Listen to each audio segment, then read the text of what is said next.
mention for inclusion in the list under the heading adjourned motion section 34. That is the old matter, 2011 matter. 34, wait for some time. That's 2011 matter. Today is one after 14 years. Give it. Get full, your lordship. I will inform to the other side. May I be permitted to file leave to file this 34 application, Lordship? This is beyond 120 days, Lordship. Beyond 120 days, you know the fate of it. Lordship, but unless the Lordship grant liberty to file this. File it. File liberty. Lordship, I without can't give you liberty beyond 120 days to file it. Lordship, without liberty, the filing Let section. it come with the objection. You can file it, it will come with the objection. It's beyond 120 days. Unless Lordship will. The registry can give an objection, it will come with objection. I'm not granting it. Let it come with the objection.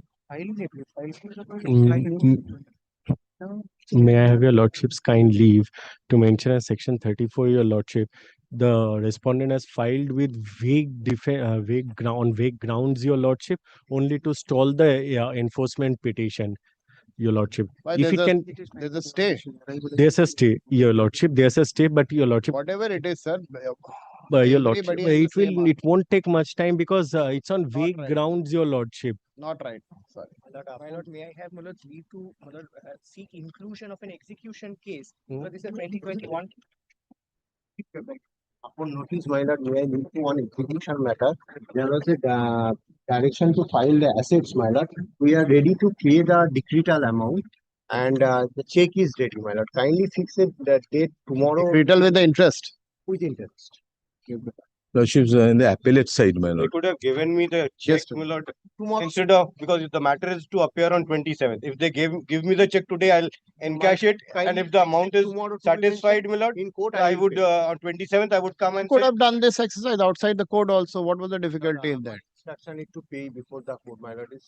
What is this? Kindly, Can somebody run away with the money? no, my lord. Kindly fix it. No, what is the point? It's coming on 27th. it is coming on 27th, my lord. Give back. By 27th. Oh, let it come. No, sir, not tomorrow. I'm sorry. No, you settle it. I don't want it like this. Sir, If matter is fixed, it's a check. by 24th is the date. My kindly see the last order. It was not, but it was it's, due to appear on 27th. 27th, we'll see it on I 27th. have some personal difficulty. Kindly fix it tomorrow. No, sir, I'm not going to fix it. No, sir, sorry. Tomorrow, kindly.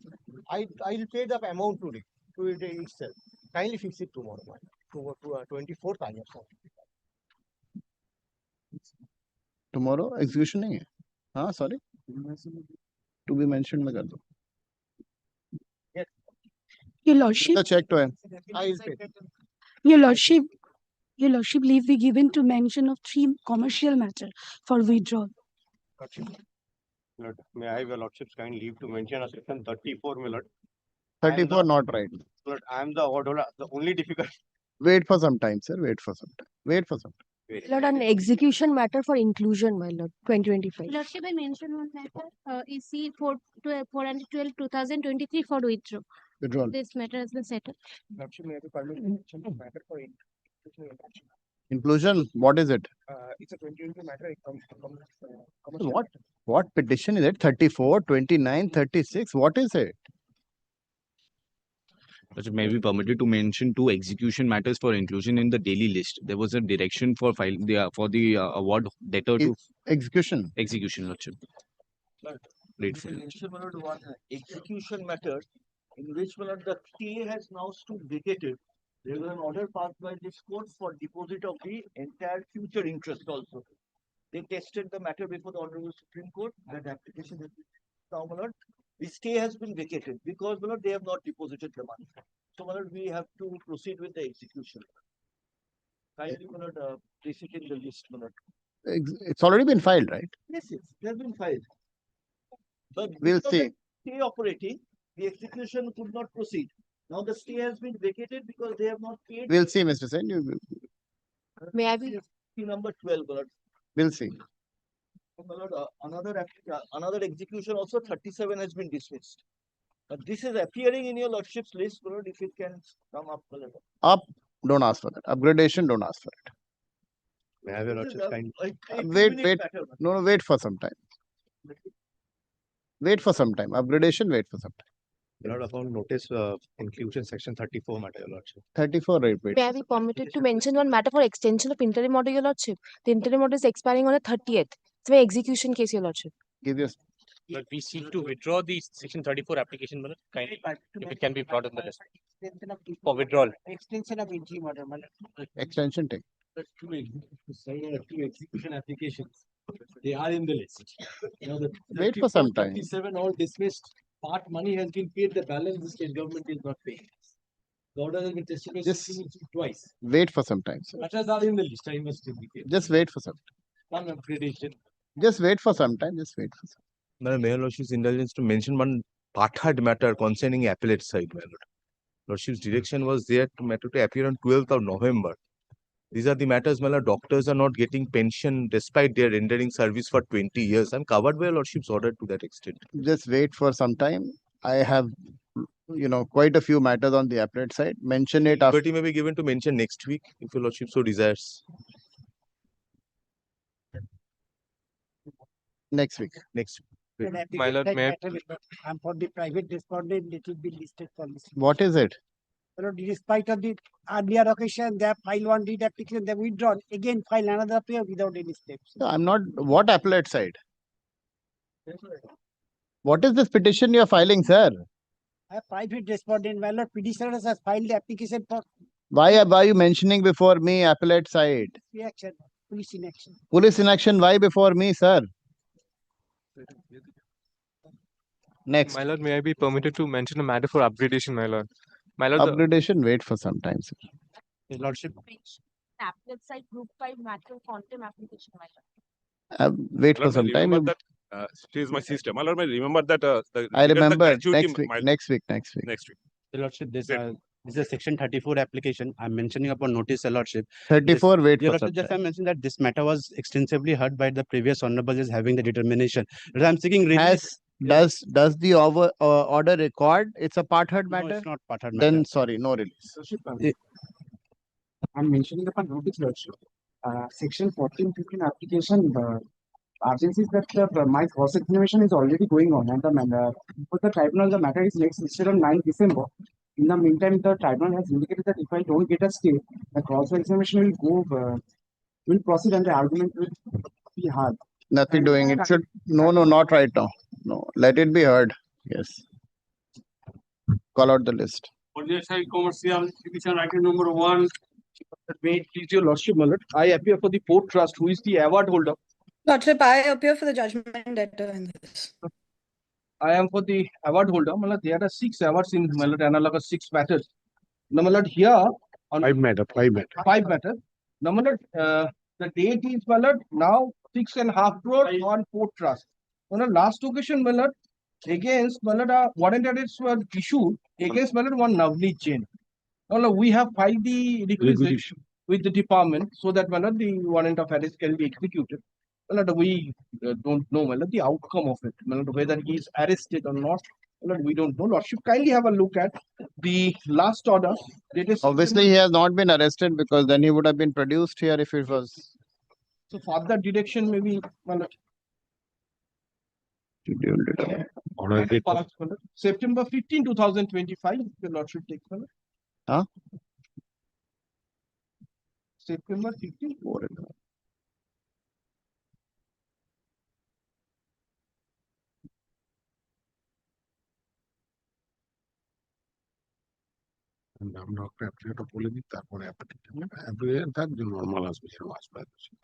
There's no police report. Incomplete address. Complete address. That's what the remark is. The Superintendent of Police, Patna, Bihar, with a remark in Hindi language endorsed on the backside of the envelope as incomplete address. Undelivered packet is enclosed here. On the same address on earlier occasion, service was effected. Better particulars, think about Incomplete address is what the. Stand over for some time so that we can also provide better address of this person, because a cat and mouse game is going on in respect of these dates. Lordship will find from the orders. The dates are there, they are not paying a single penny. And person were brought before this court who knows nothing. about the company. Hmm. So, Lordship, there were two witnesses. One was Mr. Pankaj Jain, the other one was Mr. Navneet Jain. Navneet Jain has been untraceable, Your Lordship. We have tried our level best to get in touch with him. We have not been able to, Your Lordship. Pankaj Jain, however, can come before Your Lordship whenever Your Lordship deems fit, Your Lordship. Navneet Jain was the director of the company. She is the counsel of the. Do you have the address? No, Your Lordship. He is untraceable. Mr. Navneet Jain is completely untraceable, Your Lordship. Mr. Pankaj Jain is there. He's in Jodhpur, Your Lordship. After defrauding government companies, now he is untraceable. Let the matter stand over for some time. Let us find a better address if we can provide. Order number 23. Learned counsel for the petitioners seek to serve upon the respond number. Serve upon the. Well, he is not the he is not the respondent. He is the director of the company. Director of the company. Learned counsel for the petitioner prays for some time. Prays for an adjournment. Let this matter be adjourned to. How long you want? Maybe 2 weeks. 2 weeks. We have also filed an application, substantial application. Let the matter also. We have filed it. Let those applications. Let it.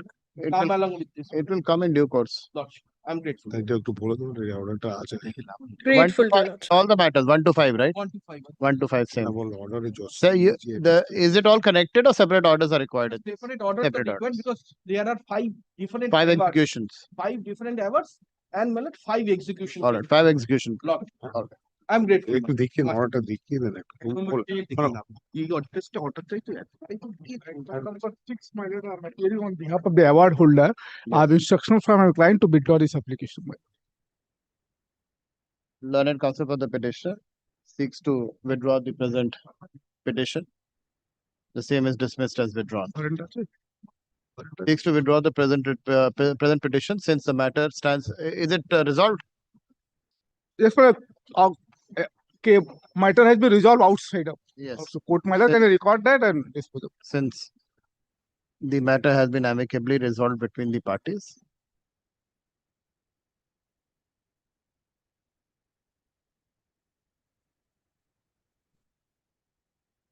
Dismissed as withdrawn. Grateful one.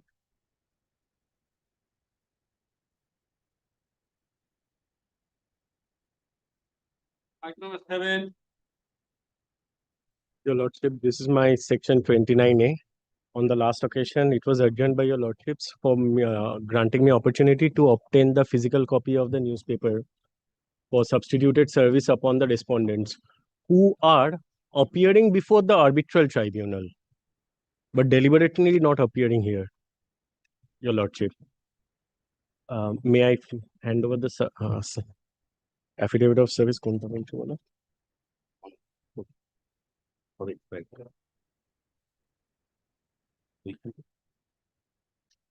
Your Lordship, the Honorable, the sole arbitrator was appointed in a section 11 by this Honorable Court, Your Lordship.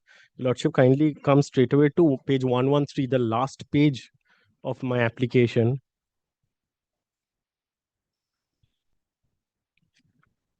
Yes. This is where in these minutes, Your Lordship kindly sees the order dated 7th July 2025. The learned tribunal records that the 6 months mutual consent of extension has not been given by the respondents, which is why I'm here before your Lordships. It doesn't record that. It just says The Lordship kindly sees counsel for the mandate of the parties. tribunal expired. Yes, learned counsel for Learned the counsel claimant has statement submitted. that an application seeking extension of time Yes, will be filed because promptly. the Lordship kindly says. That it doesn't say what you're saying. May I take your Lordships to the petition, your Lordship, because they have not given the consent, your Lordship, which is why I am here before your Lordships. Your Lordship kindly comes to page para 24. Para 24, AJ. email Of the petition? petition, your lordship. ওটা বাদ দাও, প্যারা 24 page, emailটা বের করো, 16 June. In the meantime, the respondents had with malafide intention issued an email dated 16th June 2025 through the learned tribunal, whereby inter alia it was intimated that the respondents will not consent to mutual extension as envisaged under section 29A(3) of the Arbitration and Conciliation Act. The respondents, with the malafide intention to delay the arbitral proceedings, filed a civil miscase before the Honorable High Court at Delhi, which is not maintainable in any event. কি এই তো এখানে এল এর আগে আছে।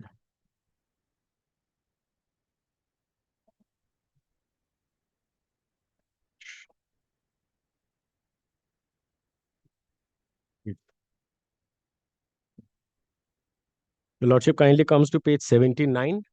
That email is annexed, your lordship.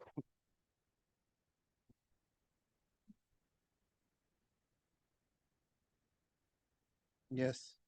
Kindly says the second last paragraph, which starts with in the aforesaid facts and circumstances. Just a minute, let's read.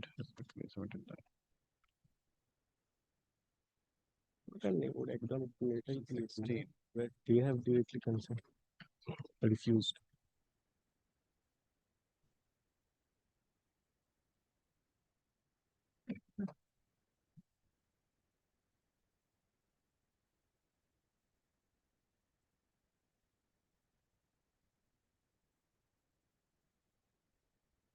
He has challenged that order before Delhi High Court.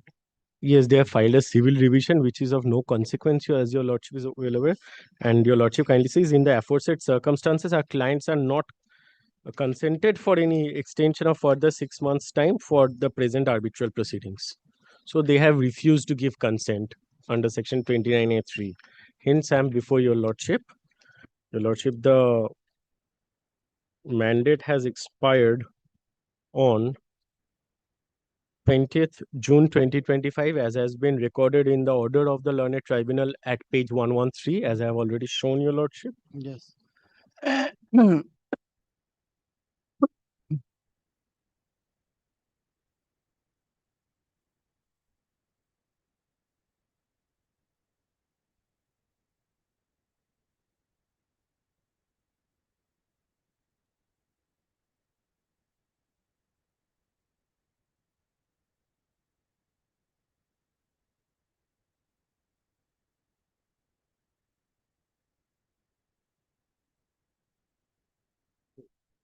Honorable Justice Bhatt deemed it prudent not to proceed until an extension is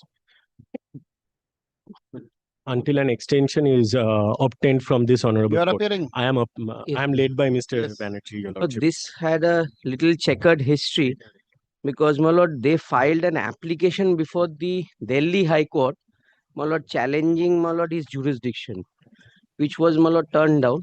But the fact is that due to that, they did not file the pleadings. So it was not the arbitrator, my lord, who was at fault at all. Now, my lord, they have filed the pleading after almost a year. Yes. Almost a year. So that is why, my lord, it is at this stage. It wasn't the fault of the arbitrator at all, my lord. And they did not give, my lord, mutual consent also for the extension under 29A(3). And the mandate was challenged before the my lord, the arbitrator dismissed. Then, my lord, against that they went before the, my lord, Delhi High Court, although knowing that, my lord, the proceeding should be before this court.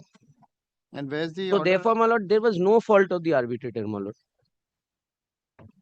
He has been, my lord, he has gone out of the way to give them, my lord, the liberty extension to file their pleadings.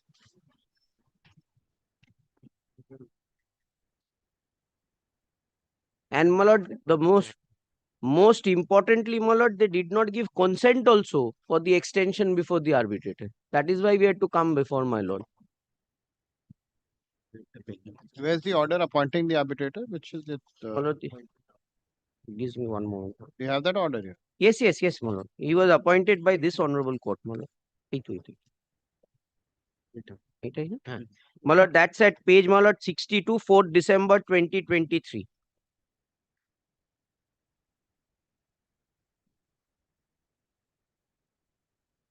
Lordship will find, my lord, 63 last paragraph. Yes.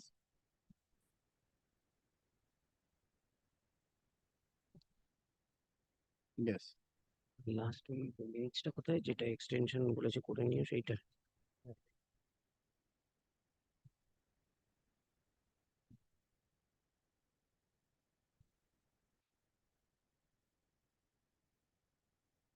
And my lord, the last minutes are at page 113, my lord. দেখিছিস? আদার সাইডে যে ইমেলটা ছিল হুম। যেখানে বলেছে আমি consent দেবো না, কোথায় সেটা দেখিয়েছি, কোথায় বল? 17 এটাও দেখিয়েছি। And where's that order of Yes, my lord. section 16 order? Page 86. ওটা লাগানো নেই মনে হয় না? My lord, section 16 order, my lord, we have not enclosed, my lord. I don't think, my lord, আমি we- সব দেখিয়ে দিয়েছিলাম। 16 টা মনে হয় লাগাচ্ছি লাগানো নেই, ওটা তো ডিটেইলড order ছিল। নেই ওটা সেকশন 16 লাগাচ্ছি। দিয়েছিস? এই যে লাগিয়েছিস? হ্যাঁ সব Oh, but it is there, my lord. I stand corrected, my lord. That's at page 104. It's a very detailed order, my lord, 20th March 2025. ওটা ছিল যে সেলটিকে আমরা সিআরপি তে ঢুকেছি, এটা যখন ফাইল হয়েছে সব কিছু তখন উই আর অলরেডি আউট। আমরা তো ফাইল করতেই পারি ইনসেন্টিভে গেলেও। আমরা ম্যান্ডেটেড করেছি সেই ফাইল করেছে সেইটা নিয়েও বলেছিল, but we are already reconstituted board ছিল, সব ছিল, came out and then we filed. 111 paragraph 24 আপনার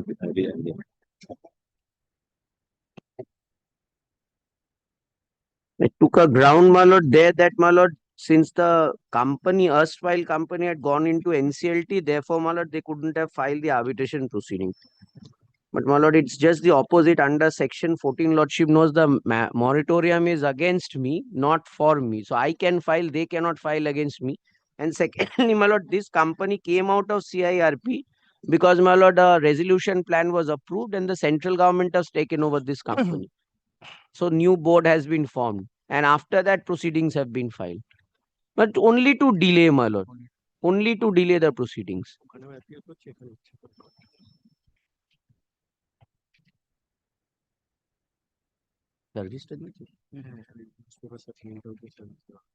They are appearing before the arbitrator, but, my lord, they are not appearing before the court. Lordship will find the section 11 application also, my lord. We had to make publication and then come up and get an order. Here also, my lord, we have made a publication because repeated service they are not accepting. Even we tried, my lord, they are saying that we will not, my lord. So, my lord, we had to make an publication in the newspaper.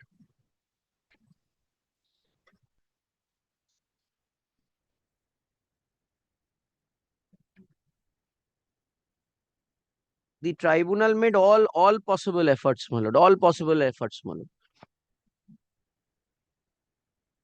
এখন কোন স্টেজে আছে? Just leading issues আগে থেকে frame হয়ে গেছিল।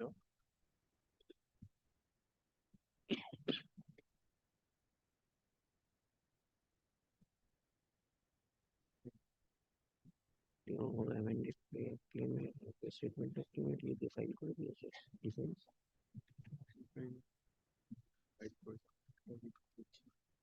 জিজ্ঞেস কর amended statement of clans defence file করেছে ওরা? ওরা করেনি, এটা কিভাবে complete?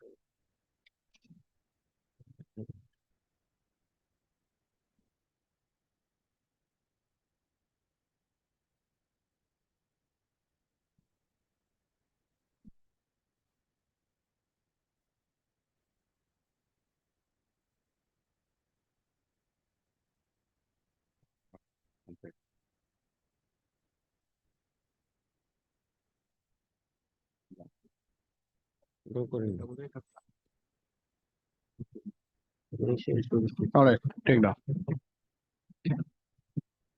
This is an application filed by the petitioner under section 29A of the Arbitration and Conciliation Act 1996 seeking extension of the mandate of the arbitral tribunal to conclude its arbitral proceedings and for publication of the award. Full stop. It is the submission of the petitioner that this court, by order dated 4/12/2023, appointed the sole arbitrator for adjudicating the dispute between the parties. Full stop.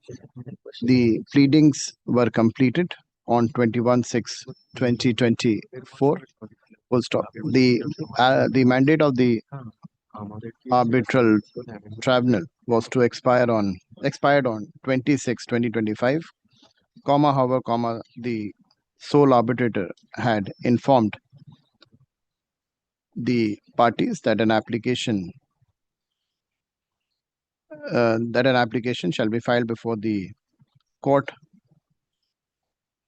for extension of the mandate of the arbitral tribunal. Full stop.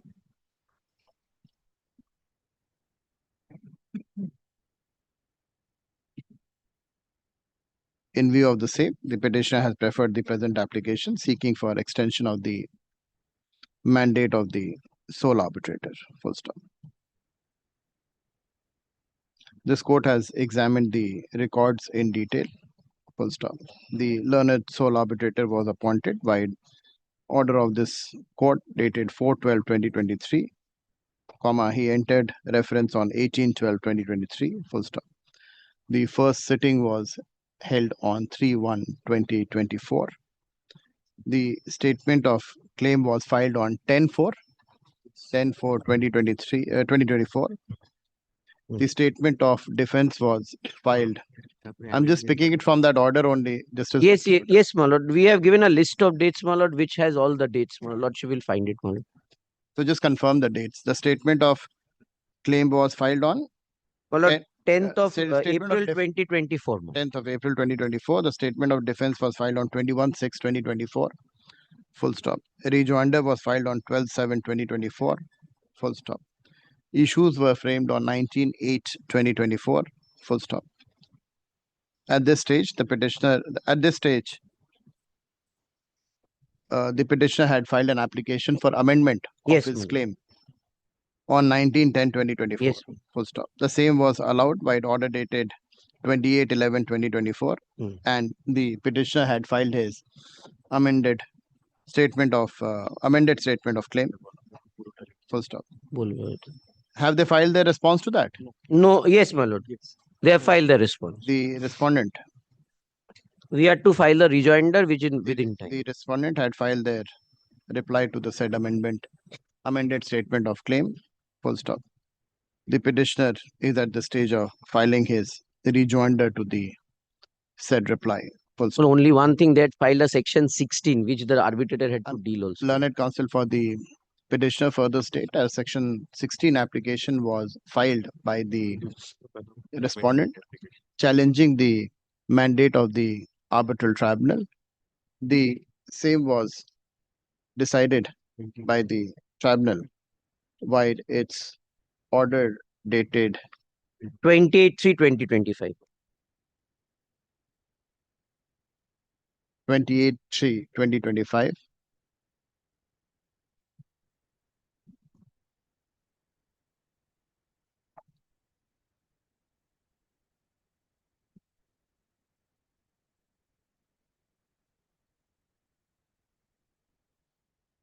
Whereby the sole arbitrator had allowed the application for amendment of the claim by the petitioner and the respondent's application for termination of the proceedings or its closure was rejected. Full stop. Learned counsel for the petitioner states that despite service, none appears for the respondent. He has filed affidavit of service wherein the respondents have been served through publication. The affidavit of service is taken on record. Full stop. He further points out that even on the earlier occasion, at the time of appointment of the arbitrator, the respondents had chosen not to appear before the court. Full stop. Though he fairly states that the respondents have been appearing before the learned arbitrator. Full stop. Upon consideration, this court is satisfied that there has been no undue or unwarranted delay on part of the learned sole arbitrator in conducting the proceedings. Full stop. Accordingly, the mandate of the sole arbitrator is extended further for a period of 1 year. 1 year. 1 year from today. Full stop. The learned sole arbitrator is requested to ensure that the arbitral proceedings are concluded and the award is published within the extended time period. Full stop. With the above observation, the present petition is disposed of. My lord, Anything else? No, my lord. 1 year from the date of communication of this order to the learned arbitrator, my lord, the time, my lord. From today, it's fine. My lord, we will get the order and have to communicate to him. Then only. By tomorrow. Very well. Yes, then it's on. Then it's on. Grateful. Mr. Banerjee, you have been appearing in this court. You generally get the order. Yes, yes, my lord. If it is, I will immediately communicate it to him, my lord. Great. But in this matter, I I'm think from the respondent. Yes. My lord, my learned friend prefer one application for extension. I have no objection for extension, my lord. One thing I want to board notice before lord. there is an appeal One pending before. application, my lord, under section 17, which has been challenged by the respondent, my lord. That is pending before your lordship. That is pending before the appeal court, right? How can it be before? I got the APOT number, my lord. But that can't be before me. What is he saying? I don't know. In any event, my lord, that is pertaining to section 17 application. This different proceeding. This Just I am intimating before lordship. You don't have any objection to extension of the mandate of the tribunal. Give me the dates, madam. So arbitrator was appointed on 11/10/2023, right? My lord.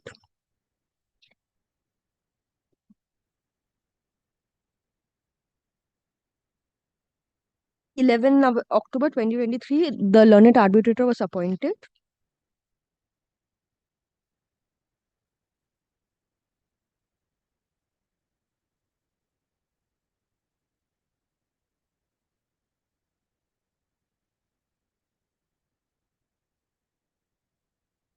There was, my lord, a mutual consent by both parties. 6 months extension was granted.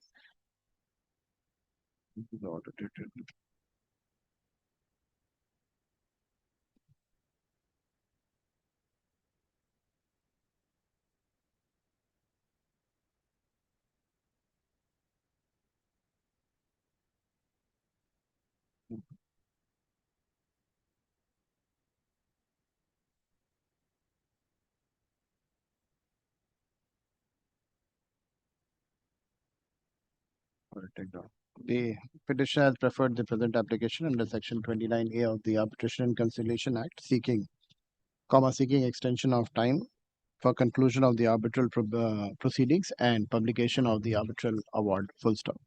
This court, by order dated 11/10/2023, appointed the arbitral tribunal to adjudicate the dispute between the parties.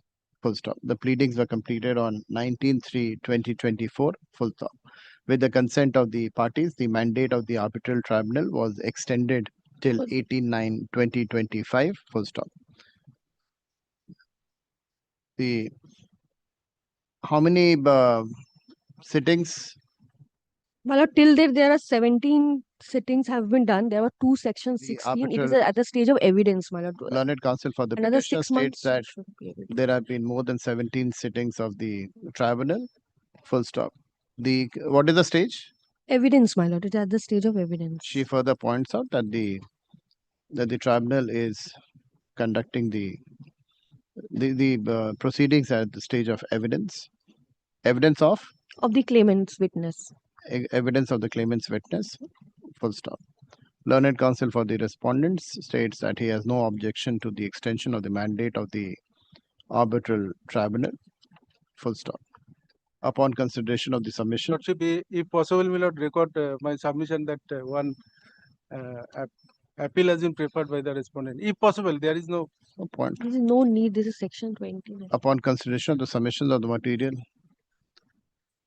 upon the consideration of the submissions and the material placed on record, this court is satisfied there has been no undue or unwarranted delay on part of the arbitral tribunal in conducting the arbitration proceedings.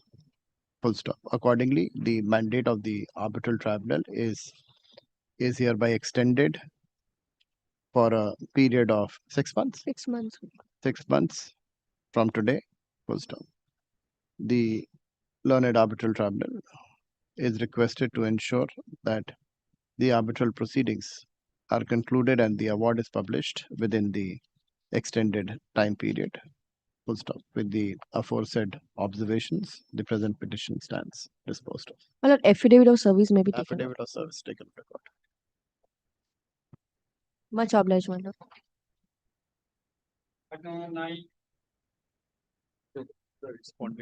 Yes.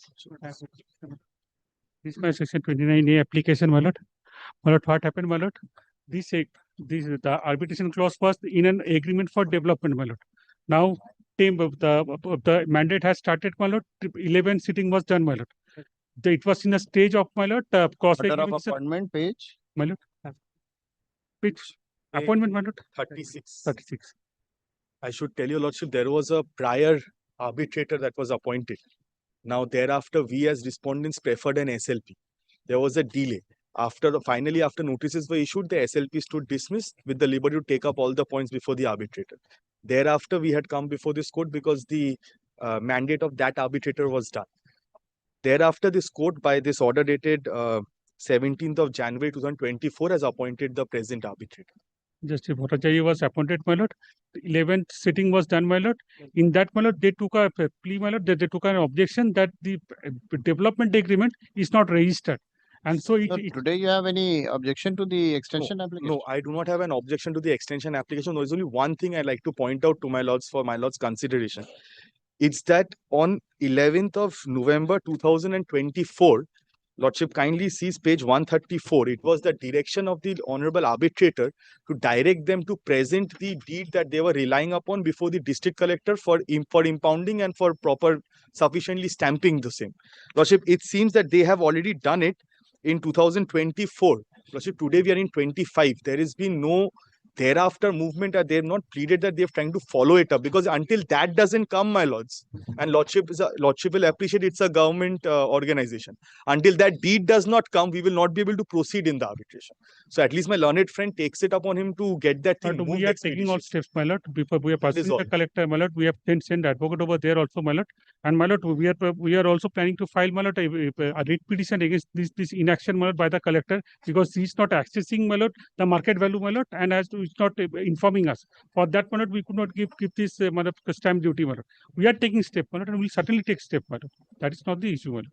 But here, my lord, kindly see, my lord, the direction, my lord, at page, my lord, 99, my lord, kindly see, my lord. Page 99, my lord.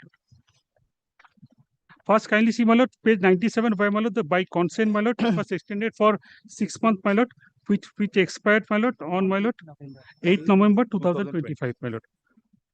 Page 98, final first pilot, last page. Both the learned counsel, after taking instruction from their respective clients, have agreed to extend the time for pronouncement of arbitration term in terms of Section 29A of the Arbitration and Conciliation Act, and a further period of 6 months from the date of conclusion of 1 year under Section 29A of this Act on 8 November 2025.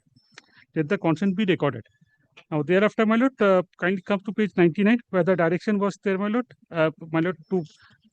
to visit the collector, my lord, for the assessing. But I will rely, my lord, on my lord. Kindly come to the direction in such circumstances, that page 102, my lord, from 9, my lord. In these circumstances, I direct learned advocate of the claimant to produce the original of Annexure A before the concerned collector to pass appropriate order for impounding the same in terms of stamp act. The original must be present before the concerned collector positively within 25th November 2024 after pronouncement of the said document before the concerned collector. A receipt thereof given by this officer of the collector should be placed before the tribunal to show the compliance of the order, so long as the amount as well as the assessment by the collector is not paid by the claimant and the receipt thereof is produced before the tribunal. All further proceeding of this arbitration will remain stayed. It is needless to mention that the tribunal is not expressing any opinion with regard to the extent of amount will be payable by the claimant for the insufficient amount of stamp duty payable on the original Annexure A, having regard to the nature of the document involved in the present proceeding and the same time it also without saying that the direction as well will be arrived at the collector will not stand in the way either of the parties. If he or they are in the case may be agreed by to challenge the same. But if it is given more than one, the parties are liberty to mention the matter through email immediately after appropriate direction is arrived at by the concerned collector on the order for compliance with the claimant. Now, my lord, according to that, my lord, we have, my lord, given letter, my lord, kindly see page 104, my lord, on 26 November 2024, itself to the district magistrate, my lord. We have submitted everything, my lord, before there, my lord. And we are actively pursuing it, my lord. It's not that we are sitting, my lord. Our claim, my lord, our claim is getting frustrated, my lord. You also have a counter claim, so we want the arbitration to proceed. Yes, my lord. For our, both of them, they also have a counter claim, my lord. To take steps. Lordship, Yes, my lord. if For the they can document, you only have to take take steps, steps. that's But all. we are taking step, my lord. We will take step, my lord. Take down. But kindly extend for 1 year, my lord. 1 year. Cross-examination of their second witness was going on. It is at that stage, my lords. We'll have Here's the last order of the tribunal. But last order, my lord, page with my 11 lord November. read. Page 99. That is That the one last which I have placed, my lord. That's the last order. Yes. Hmm. Page 99. That is the last minutes. All. The present application has the same paragraph done. Uske baad, this court-wide order dated 23/12/2021, right? That's Justice Bhattacharya's order. 23rd, 2021 was the erstwhile arbitrator. First arbitrator. Page 21. That's what. Page 21. Page 21. 21. My lords will find it.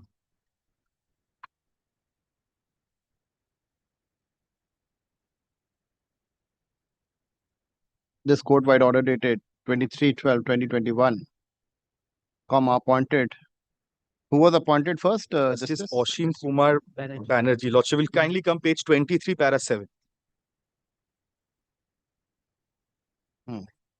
Appointed Mr. Justice Ashim Kumar Banerjee, retired, as the sole arbitrator to adjudicate the dispute between the parties.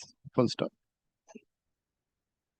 The respondent herein challenged the appointment of the learned arbitrator before the Honorable Supreme Court in SLP number? SLP number, my lords. SLP leave to civil number 2472 of 2022. Page 34, my lords will get that order. That is the final order of the SLP which they have annexed. Page 34.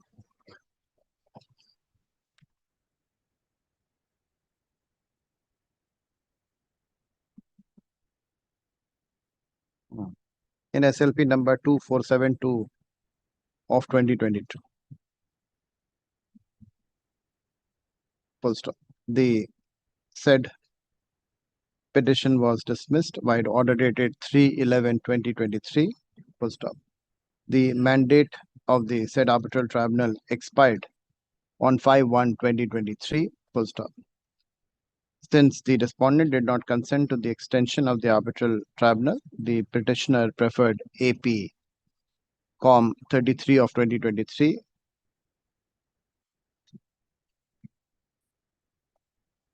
This this court-wide order dated 17/1/2024 appointed Justice retired Justice Bhaskar Bhattacharya as the sole arbitrator.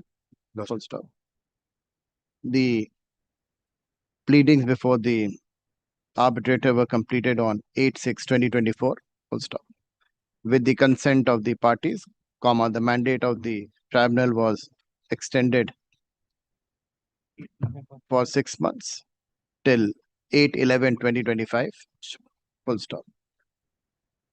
learned counsel for the parties submit that the proceedings are at the stage of Cross-examination of the second witness, claimants. cross-examination of the Claimant's second witness. claimant's second witness. Full stop. Learned counsel for the respondent states there's only one respondent, right? Only one, Lordship. Respondent states that he has no objection to the present application. Lordship, there are actually two respondents, both partners. So respondents. Respondents. Full stop. Upon consideration of the submissions and the materials placed on record, this court is satisfied that there has been no undue or unwarranted delay on part of the arbitral tribunal in conducting its proceedings. Full stop. Accordingly, the mandate of the arbitral tribunal is hereby extended for a period of 1 year from today. Full stop. The learned sole arbitrator is requested to ensure that the arbitral proceedings are concluded and the award is published within the extended time period. Full stop. With the aforesaid observation, the present. Shiv, I'm led by Mrs. Mukherjee. She was there online. She was there? She was there. She was leading me in the matter, Lordship. She was muted. So. Petition stands. I'm grateful, my lords. Item number 10. I am for the petition. Yes. My lord, arbitrator appointed. Have you served the other side? My lord, I have served on IAPT. Why they are not appearing? My lord, one. Salu Gupta was appearing also before the Honorable Court and also before the arbitrator. Miss Salu Gupta. It's coming for the first time. No, it's coming for the first time. And it was extended on mutual consent under 20. So inform the other side. We'll take it tomorrow. Not today. Inform the other side. If there's no objection, we'll record. Item 11. May I please mention? Item 11 and 12 were connected minutes. Yes. The last date, my learned friend submitted that he has certain kind of objections and prayed to file his affidavit in opposition. So I have not been served. I don't know whether they are filing it or not. Your Lordship, I'm appearing for the respondent. I'm being led by a learned counsel, Mr. Ratul Das. My lord, I'm here for the respondent. My lord, the issue is, my lord, on the last submission, it was indicated that the matter will be appearing tomorrow.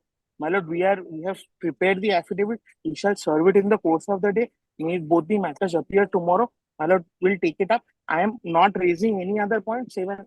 Mrinal Beri is here. He has traveled all the way. This is very unfair on the council who are traveling from outside.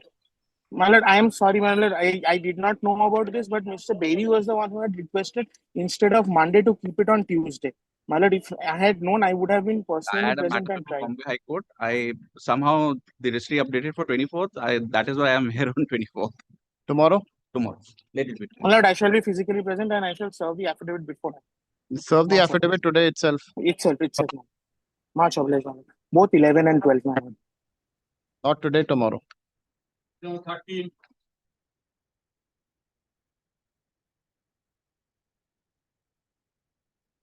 My lord, I am for the petitioner, my lord. But I am for the respondent. We have a counterclaim in this matter, Miller. This is for extension of the mandate of the arbitrator.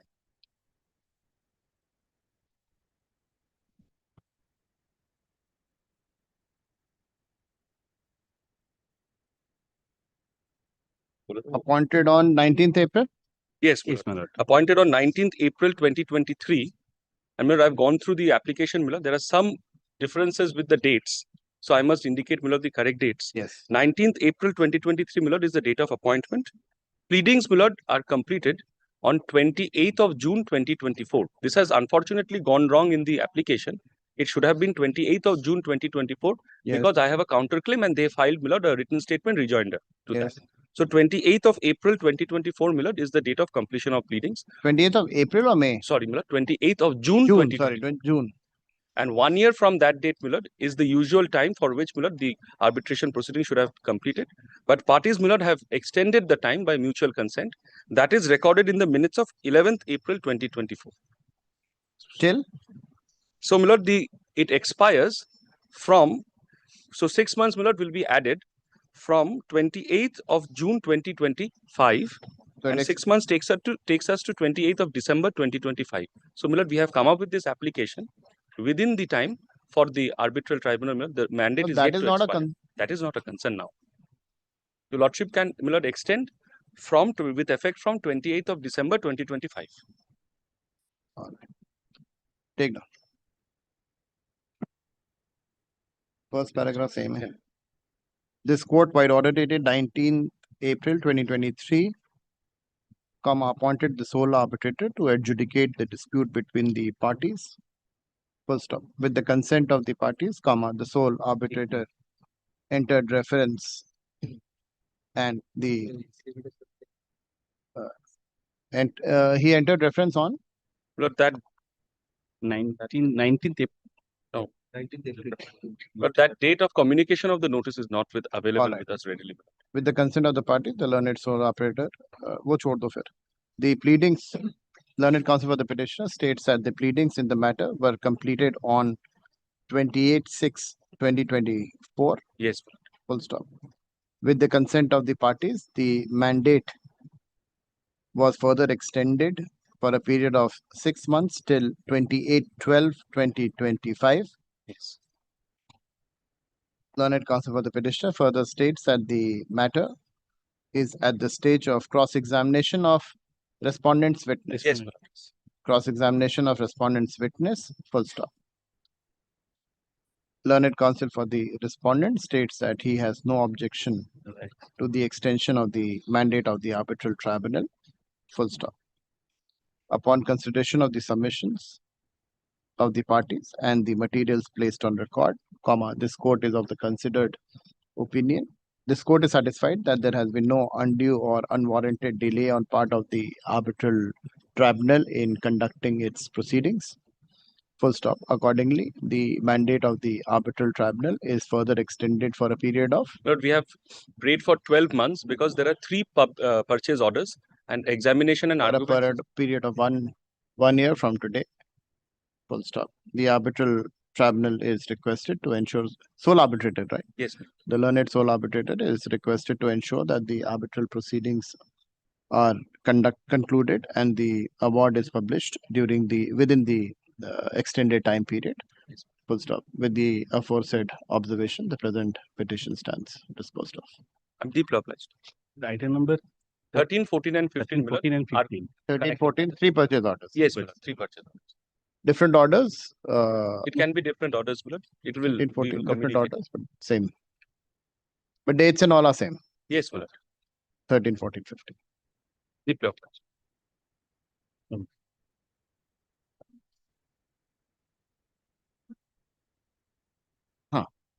Content same, separate orders. 13, 14.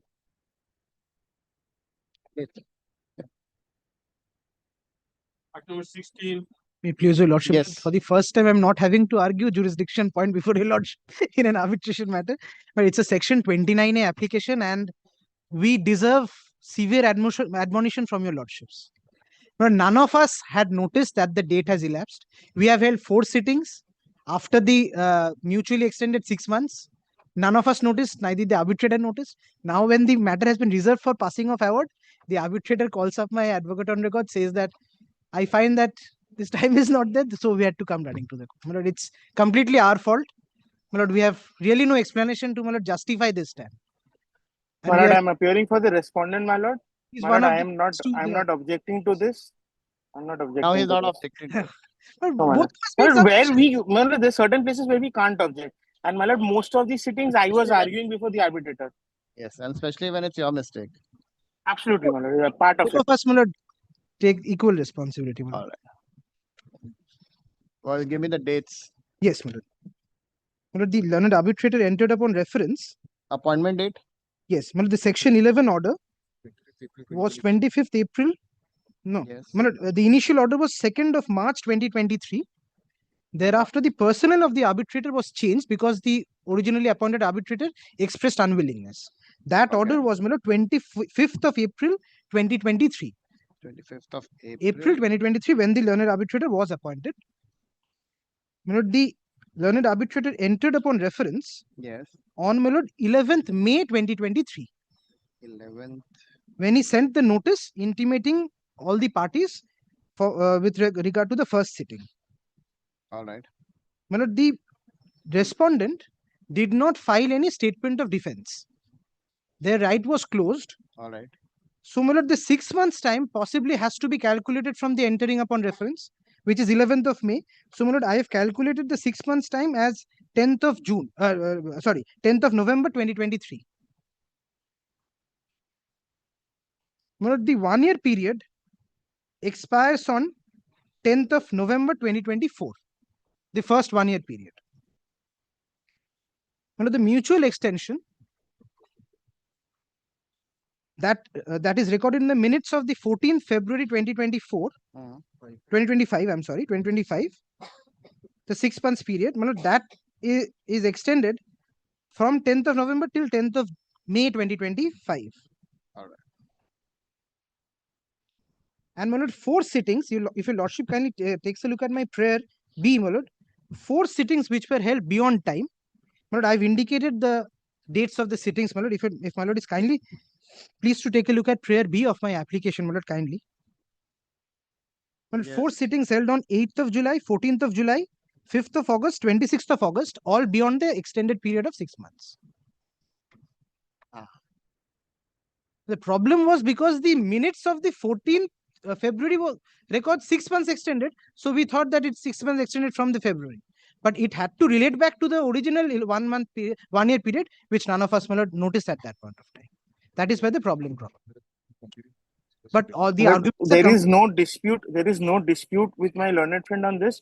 But my lord, had this not been the case, and my lord, the prayer B would have been an interesting issue to be decided whether it grants the power of regularization. But I am not raising a dispute in this matter. We have extensively argued before the arbitrator. Matters were considered for both parties. Be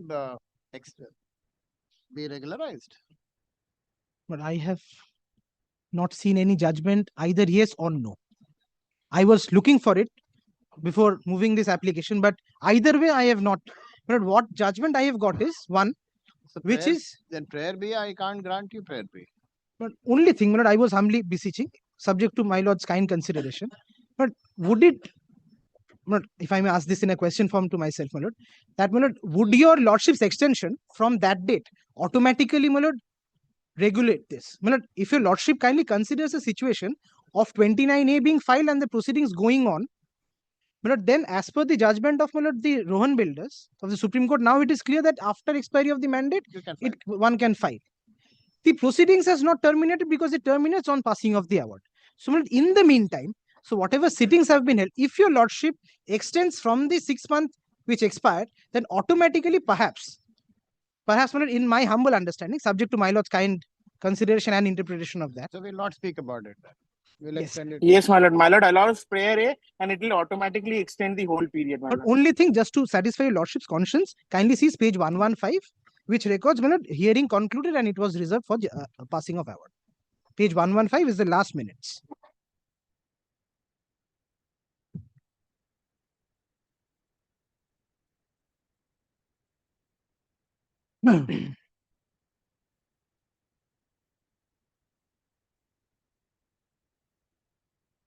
All right, take down. First paragraph same होगा, उसके बाद this court by order dated 2/3/2023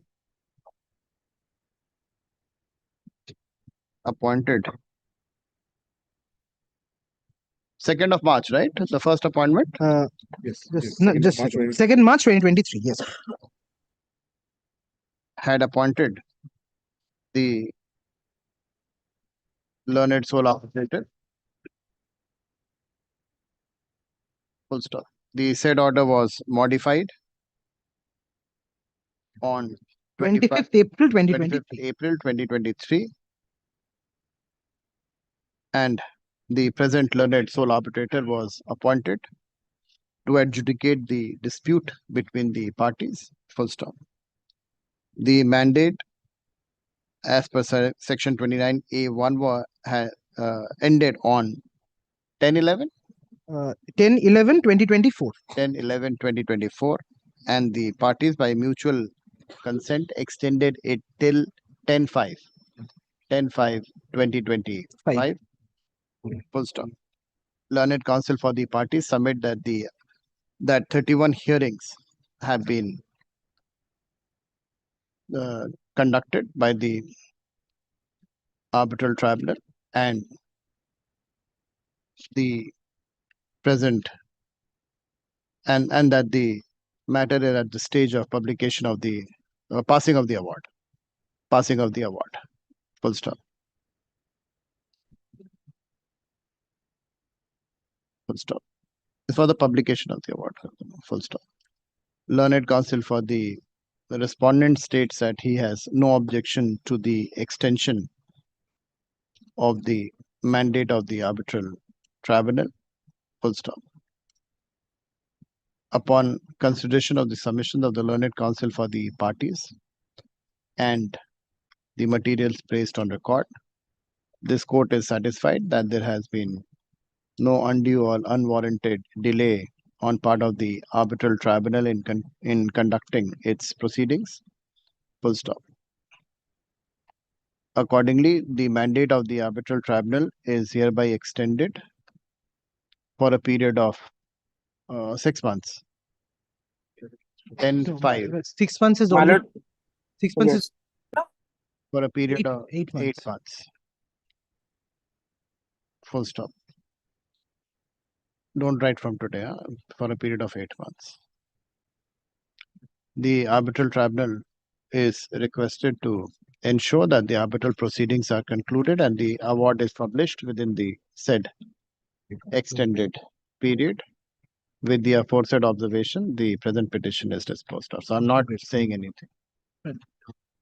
Much obliged. Would it be Lordship's pleasure to mention 8 months from that date, or just this would possibly? This will take care of it. Great. Great.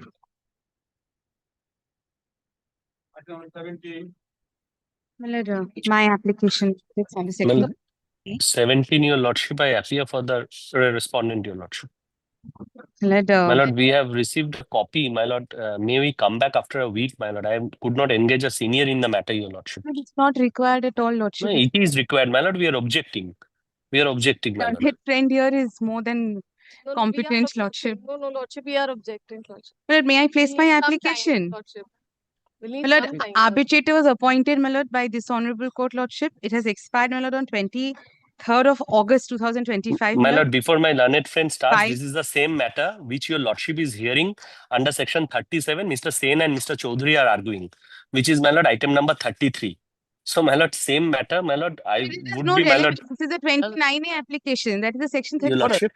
No relevance to this application. No, my Lord, not relevance. My Lord, we, my Lord, have to show to Your Lordship the prejudice that we are suffering. Lord, My how Lord, is it relevant to 29A? Prejudice, all your prejudices are for a different reason and different.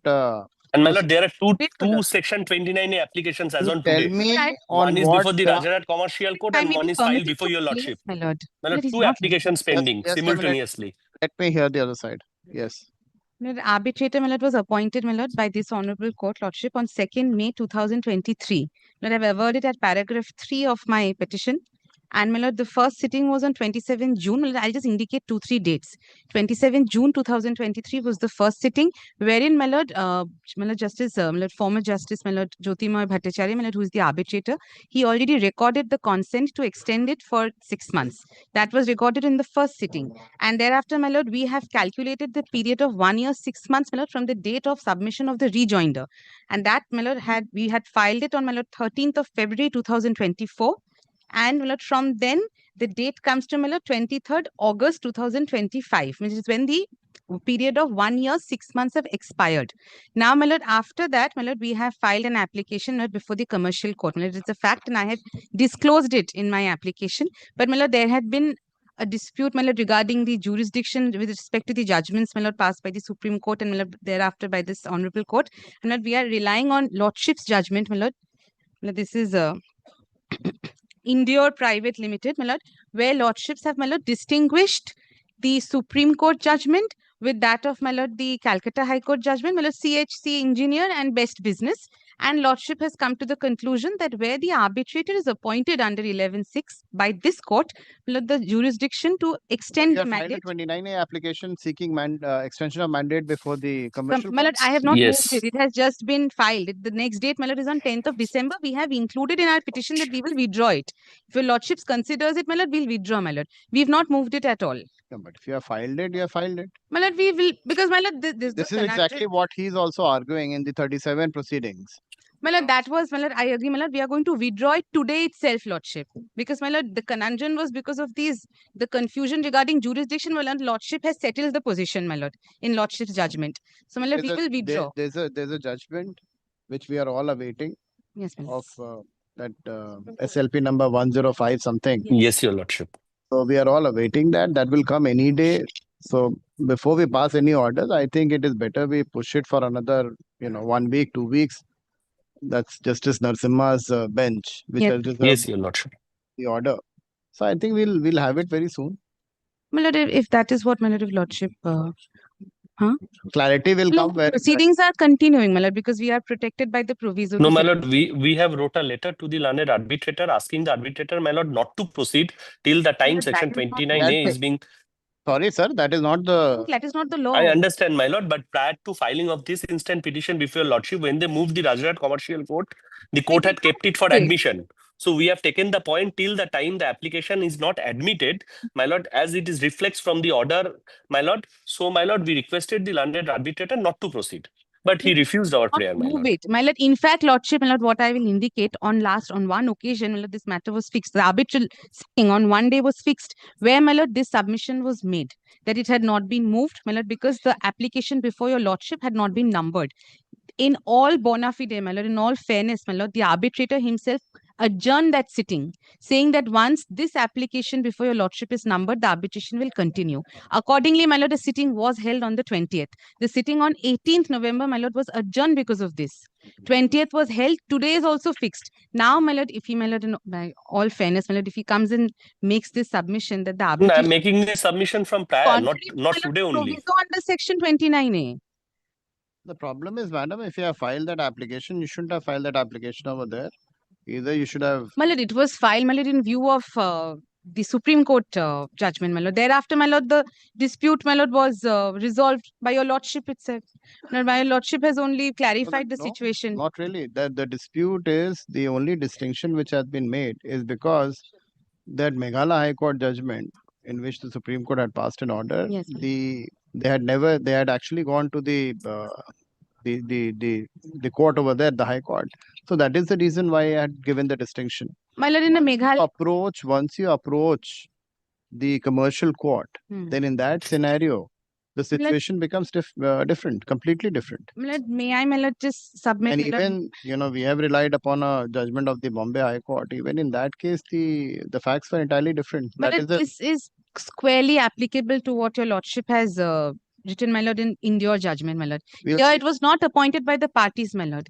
My lord, the Meghalaya High Court case, my lord, the appointment was by the parties, and which is why Supreme Court had held, my lord, it should go to the 2-1E court. But my lord, in this matter, my lord, it was by the High Court. Appointment was by the High Court, but my lord, we were in the conundrum because the best business judgment also made that distinguishing it. But we had filed our application prior to that, lordship, which is why we followed the Supreme Court. Thereafter, my lord, we came to know about the Calcutta High Court. In all fairness, my lord, lordship has clarified the situation. We filed it here, and we've given the undertaking. There is no Will suppression. get further clarified by the Supreme Court. So let us. Lordship, my lord, then this application, my lord, be adjourned for 2 weeks, my lord. We are adjourned. And my lord, my only prayer, my lord, the arbitration proceeding, my lord, should not be stalled because of that, because I'm protected under the proviso. I'm not saying anything on the arbitration. Yes, deeply obliged. Take down. Learned counsel for the petition. The present application has been filed by the petition under Section 29A of the Arbitration and Conciliation Act, seeking extension of time for conclusion of the arbitral proceedings and for publication of the arbitral award. Full stop. Learned counsel for the respondent states that the present application is not maintainable since the petitioner has filed a similar application before the commercial court Rajarhat. Full stop. He seeks and is granted 2 weeks to file your reply. Yes, your lordship. 2 weeks, file his affidavit in opposition. reply to the same, if any, within 1 week thereafter, list after 4 weeks. Deeply obliged, Your Lordship. By that time, we'll have some clarity. Yes, hope so. Ship has already in the India judgment, it's So let us see. it Once the Supreme Court gives clarity, then we have clarity. because Your Lordship, because the Supreme Court judgment, my lord, with all fairness, my lord, without sounding to demean any authority, my lord, it's a one-page judgment, my lord. That is the difficulty that everybody faces. So, but now probably the judgment which we all are awaiting Judgment will give us the clarity. Will clarify the position. Conflicting views. Correct. Although, Lordship, my lord, I totally agree with what has fallen from your Lordship and by the previous Let's see if the judgment. Supreme Court agrees with us or not. Deeply obliged, Your Lordship. Number 18.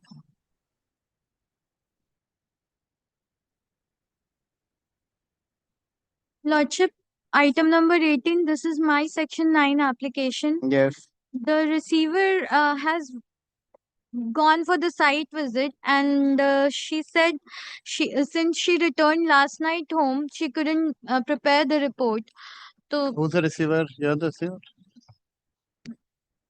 my lord kindly grants a week time No, to but just prepare the report. they're all these items 18, 19, 20, 21, 22, 23, 24, 25, right? They're connected. Lordship. In all the same receiver? No, Lordship. So in different which receiver. item is item 18 she's appointed? Yes, ma'am. So we'll take one by one the matters. Item 18, learned counsel for the learned receiver. Miss So-and-so, who has been appointed receiver by order dated 11 June 25. 11 June 2025, states that she has seeks and is granted. How much time to prepare a report? Kindly find out not this week, ma'am. 1 week, ma'am. 1 week to submit her report. Full stop.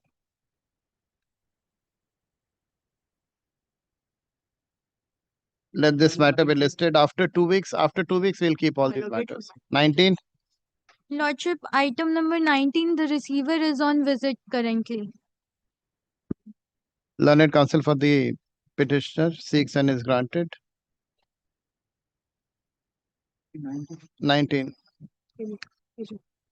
Space for an adjournment. Let this matter be listed after 2 weeks. 19 adjourned. 20. Lordship, item number 20, the receiver was appointed by the order dated 3rd November 25. We are currently trying to process the remuneration and as well plan the visit. Same order karo. 6 and adjournment. Adjournment 2 weeks. 21. Your Lordship, I'm appearing for the defendant, Your Lordship. The defendant wants to settle the matter, Your Lordship. And they wish to sit down with the advocates, Your Lordships. If Your Settle it? Lordships allow. They're ready to pay an ad hoc of 3 lakh rupees, Your Lordship. And thereafter, As per you to decide how much Obliged, you want to pay. Lordship, I shall come back with 21 again, instructions same. this time. Adjourned. 22. Lordship, 22, the receiver is here and the report is ready. obliged, Your Lordship. The machinery was not traceable. Asset is not traceable, Lordship.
The report filed by the receiver is taken on record. Learned counsel for the petitioner by adjournment seeks an adjournment.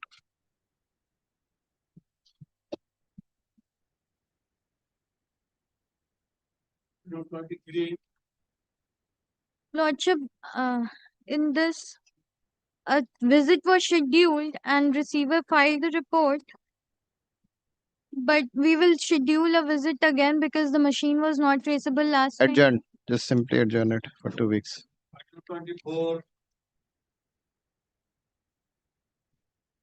Lordships, similar. Adjourn. 24 and 25. Adjourn both the matters. Grateful, my Well, at 26 Malad appear for the respondent. Well, there was a memorandum of understanding arrived at by and between the parties. My instruction is that we've paid whatever money that we were supposed to pay under the MOU. Except for, my lord, one small charge that they have agreed to, my lord, allow us to pay later. My lord, I have sought instructions and for the petitioner, this is my application under section 9. The matter has been settled between the parties, your lordship. We are ready to withdraw it. Only one thing, your lordship, the receiver will require to be discharged, my lord. The asset is with the Yes.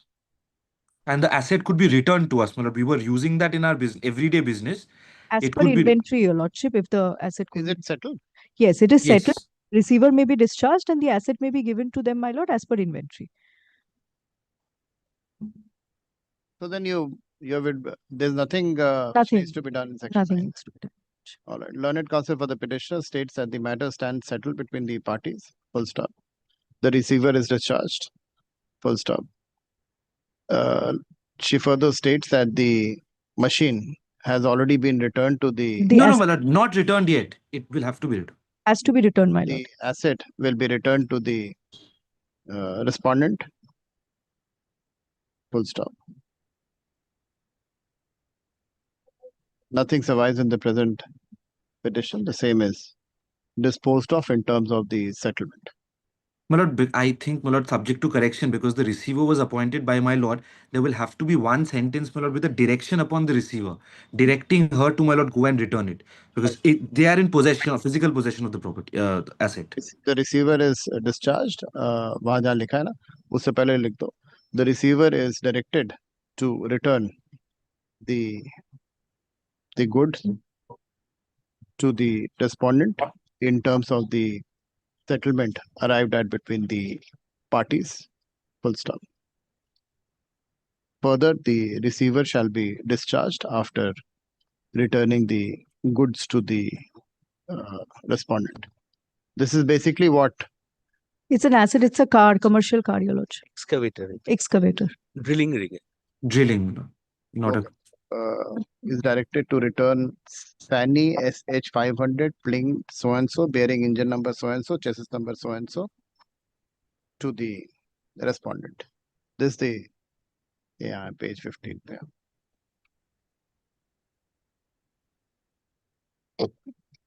Grateful, your lordship. I'm extremely grateful, my lord.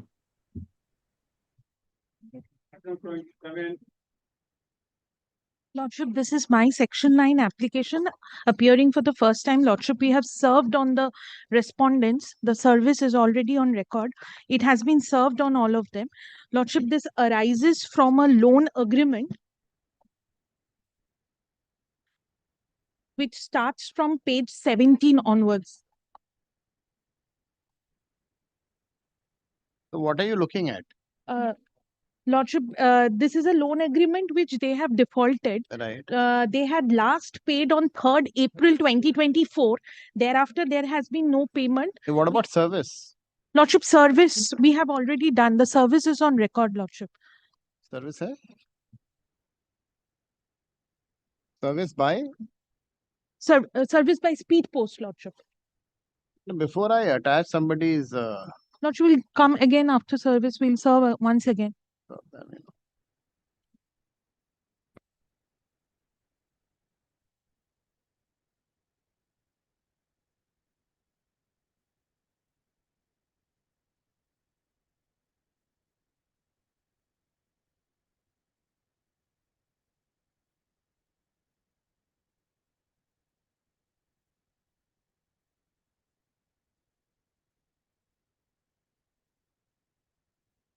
Take down the petitioner. This petition has been filed.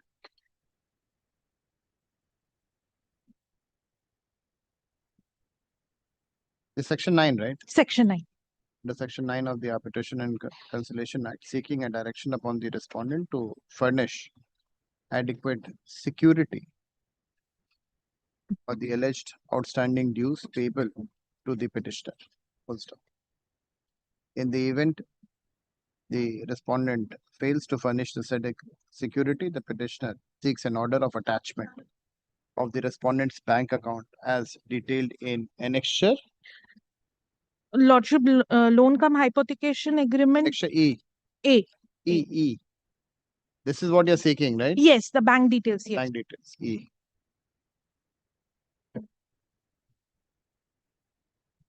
Annexure E. It is the case of the petitioner that a credit facility of rupees 35 lakhs 35 lakhs and all. 07980 was extended to the respondent in terms of the loan agreement entered between the parties dated 29/12/2023, repayable within 36 months along with interest at the rate of 15% per annum. Full stop.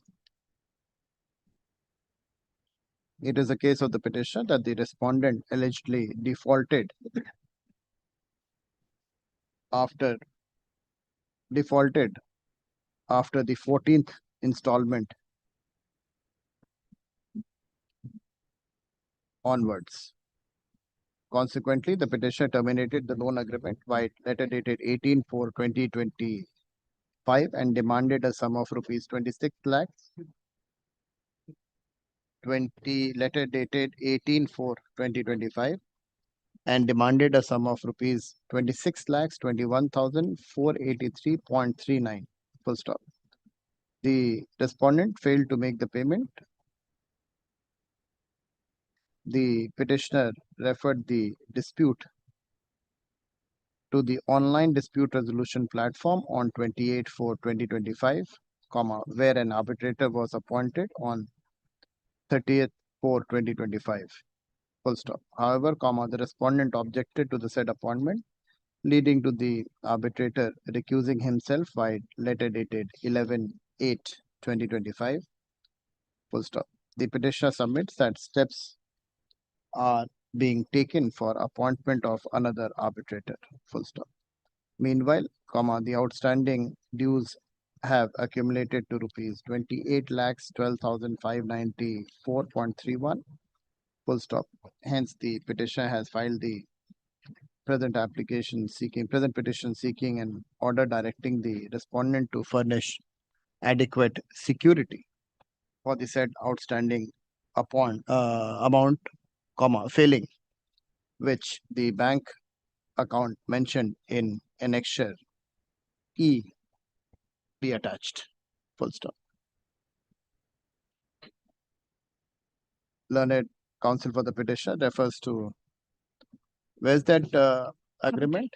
Which clause is the Yes, Lordship. It comes at page 29, clause 8. refers to clause 8 Yes. of the loan agreement dated 29/12/2023, which contains the arbitration clause. Full stop. She further states that the entire transaction took place within the territorial jurisdiction of this court, and therefore this court is competent to entertain the present petition. Full stop. Despite service, none appears for the respondent. Full stop. Learned counsel for the petitioner undertakes to again serve the respondents within a period of how much time? Lordship, 3 weeks or 2 weeks. Affidavit of service taken on record. None appears for the respondent. Learned counsel for the petitioner states that she will effect fresh service on the respondent. Let the same be done within a period of 3 weeks, list after 4 weeks. 3 weeks. 3 weeks affidavit of service, list after 4 weeks. 4 weeks. In the meantime, you can take steps. In the meantime, the petition is directed to take fresh steps for constitution of the Yes. arbitral tribunal.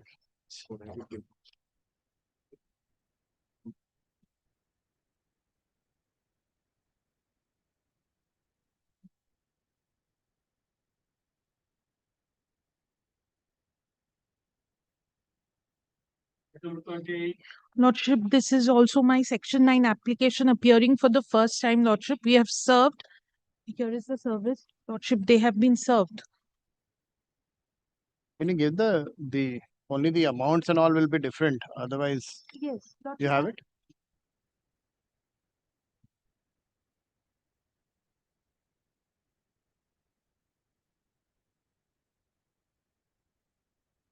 Against other parts.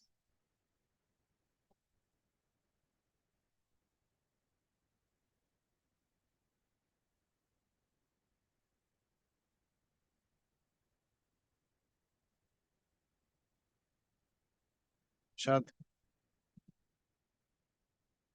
Same order. The facts change one. Loan agreement date. ठीक है. Arbitration clause. Loan amount change होगा. ठीक है. Recall notice. Letter of appointment of arbitrator. Letter of recusal of arbitrator. और claim आज.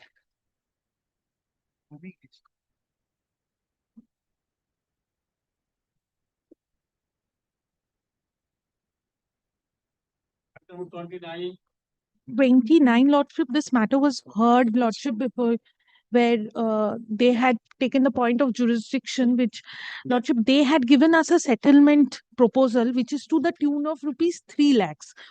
Whereas my outstanding is to the tune of 23 lakhs and odd. Lordship, I have tried to impress upon my client and have given them a counter proposal of 5.77 lakhs as a final settlement amount. Lordship, now they have to bring instruction. My lord, I'm making this submission, my lord, without prejudice to my points which are there, my lord, which was argued on the last date. Lord, we have in fact given them a proposal on the last occasion also, which was rejected. We'll give them a revised proposal. My lord will kindly keeps it after a week, my lord, by which, my lord, we are confident. Settle the matter. It will be I'll settled. entertain it. I'll attach your bank account.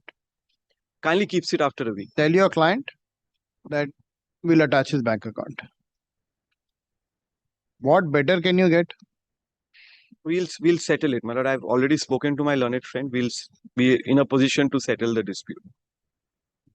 Learned counsel for the parties state that they're exploring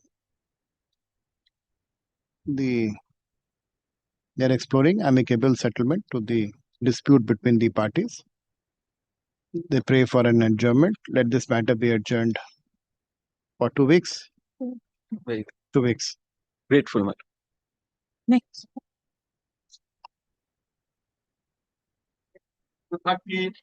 Lordship, this also we have served. The service is on record. They have been served, Lordship.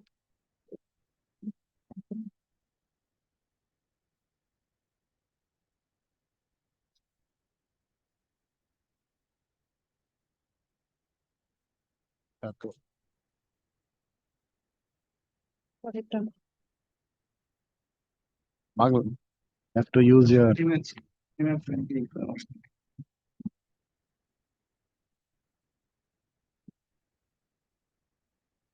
Lordship, this could be a shorter time because they are in Kolkata itself. So if let it all. Lordship.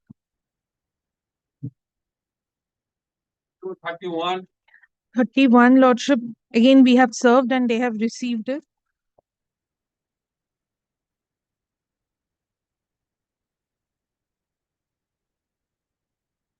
Same. Shad.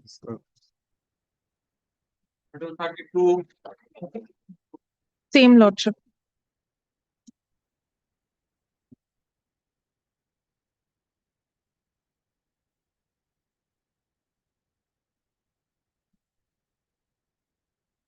Same. 33.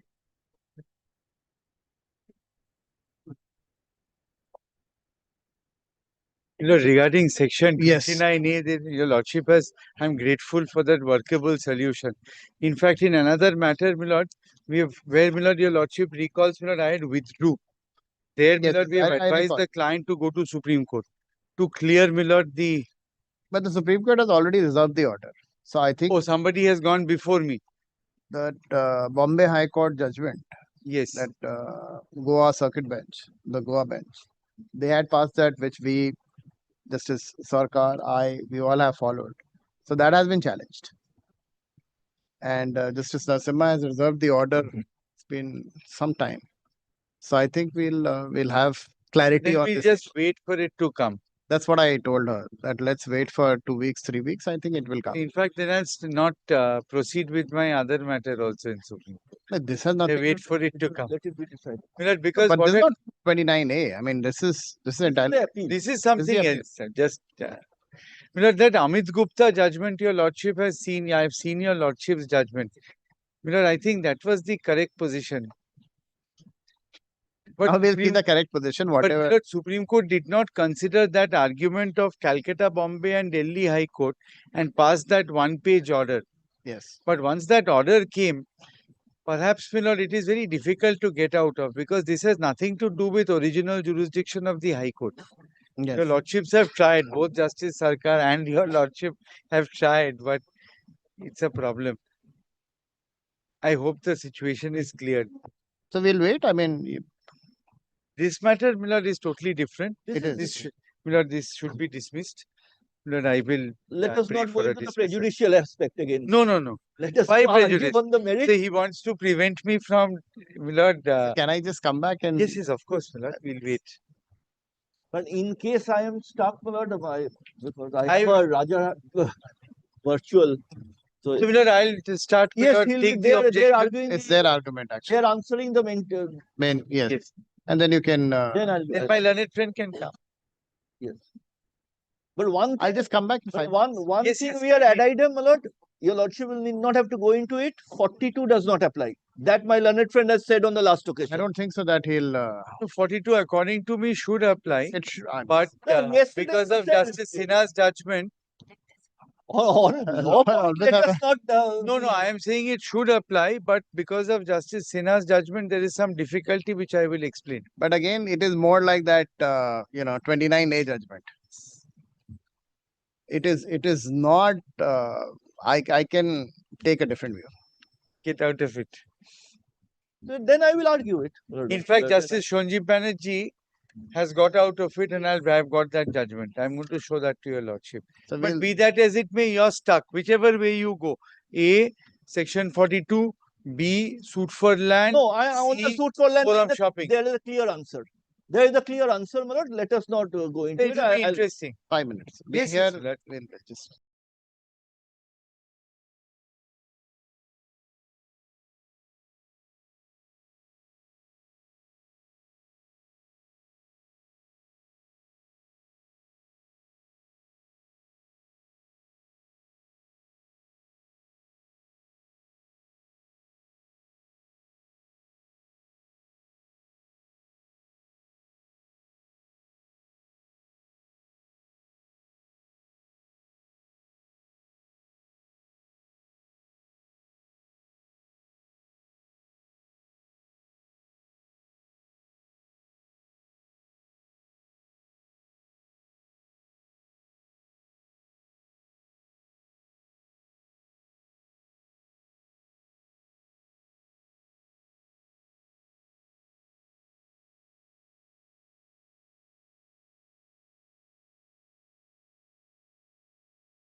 Yes. Lord, paragraph 2 would be, Lord, show your lordship, it's regarding a joint development agreement.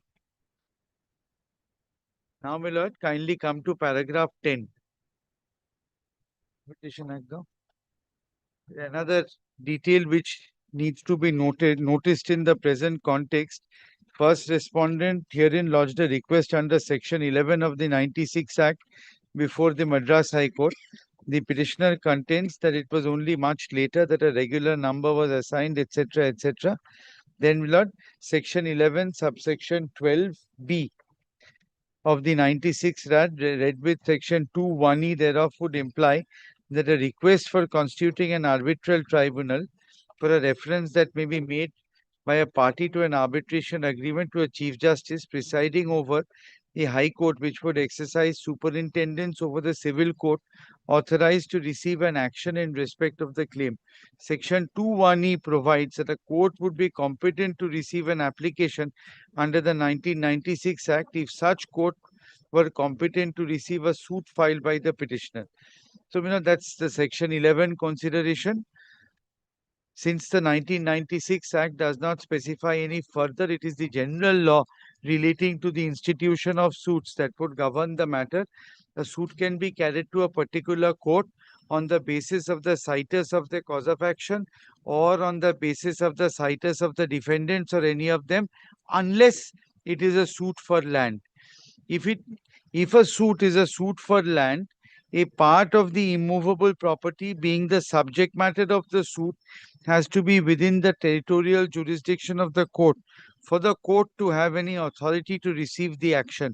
If a suit is regarded to be a suit for land, the citus of either the cause of action or the defendants to the action would be irrelevant for the purpose of territorial jurisdiction.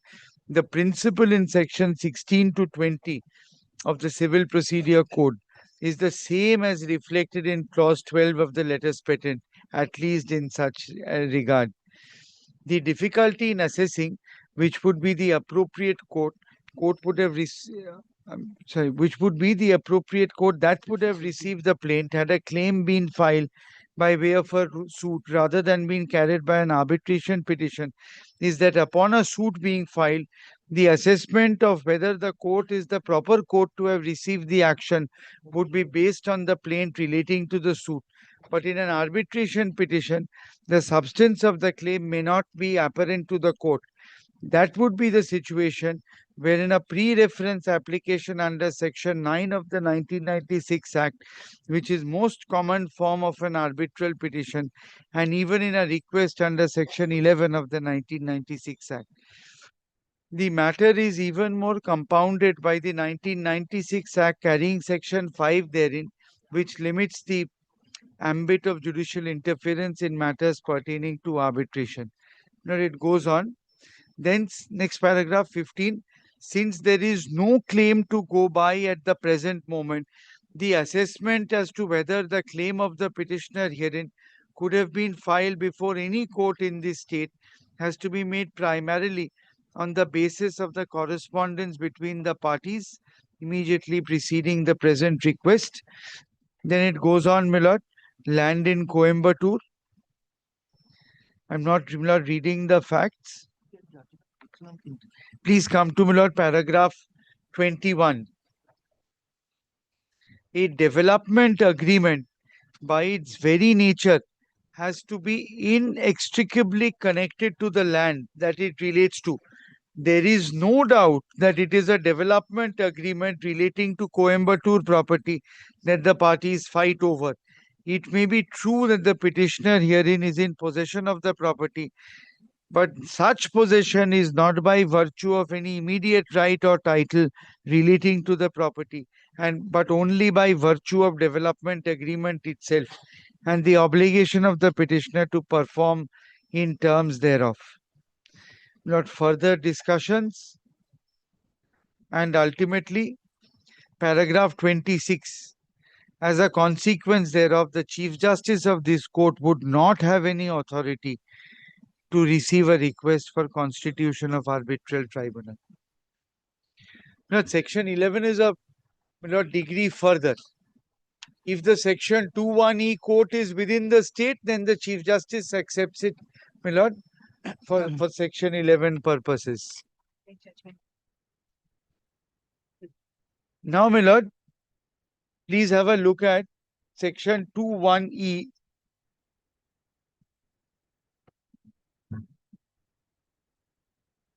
I. Lord, I'll read it, my lord. Court means in the case of an arbitration other than international commercial arbitration, the principal civil court of original jurisdiction in a district and includes the High Court in exercise of its ordinary original civil jurisdiction. So, my lord, here the principal civil court in that district is, my lord, the Rajarhat Commercial Court. Section 9 was filed in Rajarhat Commercial Court. Section 9 was disposed of in Rajarhat Commercial Court. First, Section 29A was filed in Rajarhat Commercial Court. And it was disposed of there. Oh, I'm sorry, my lord. That's another matter. My mistake. Now, my lord, 9 disposed of.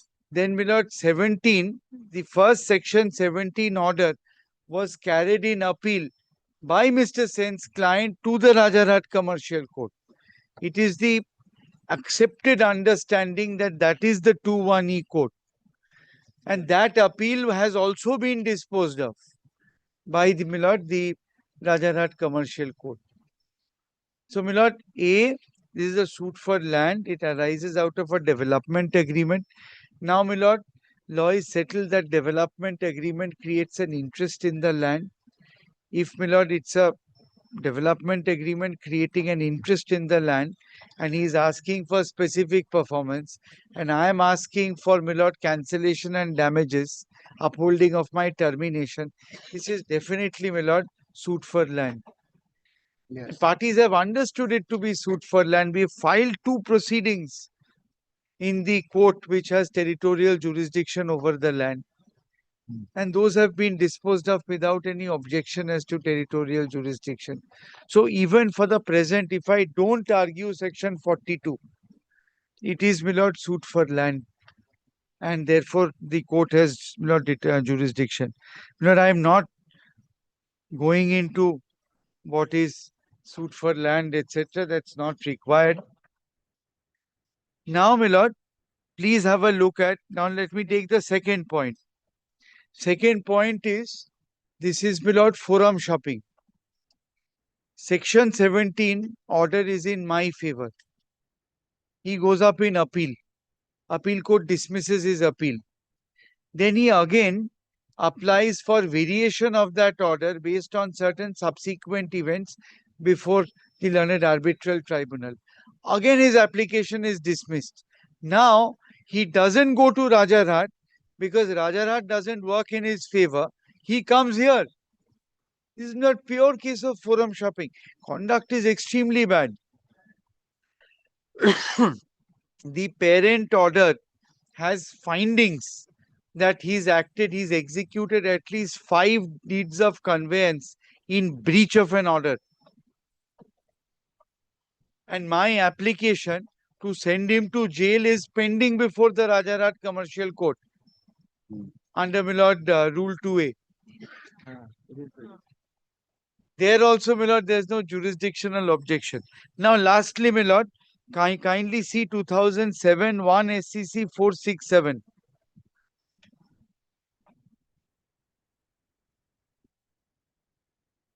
This is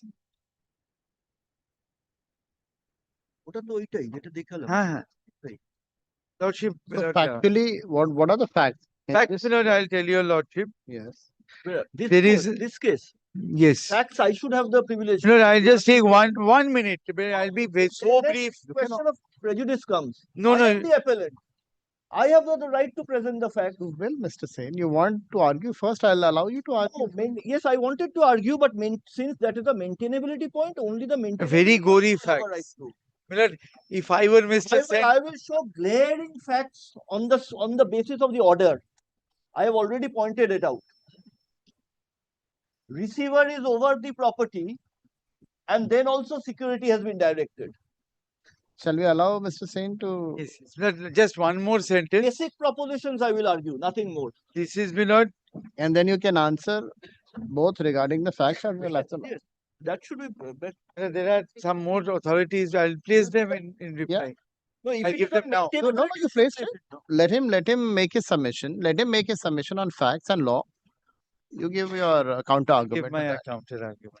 Yes. Not very. If I were Mr. Sen, I wouldn't want to argue on facts in this. I will definitely want to argue. He wants to argue. I definitely want to argue, my lord. And only on principle of law, as reflected. How do you justify your first stand of going there and then coming here? Yes, Is something which you need I'll to justify it. overcome. Lordship will see the clause in the agreement for that purpose. Yes, let us see the clause in the agreement. Kindly take, my lord, the supplementary affidavit, volume 1, page 52, which is the jurisdiction clause.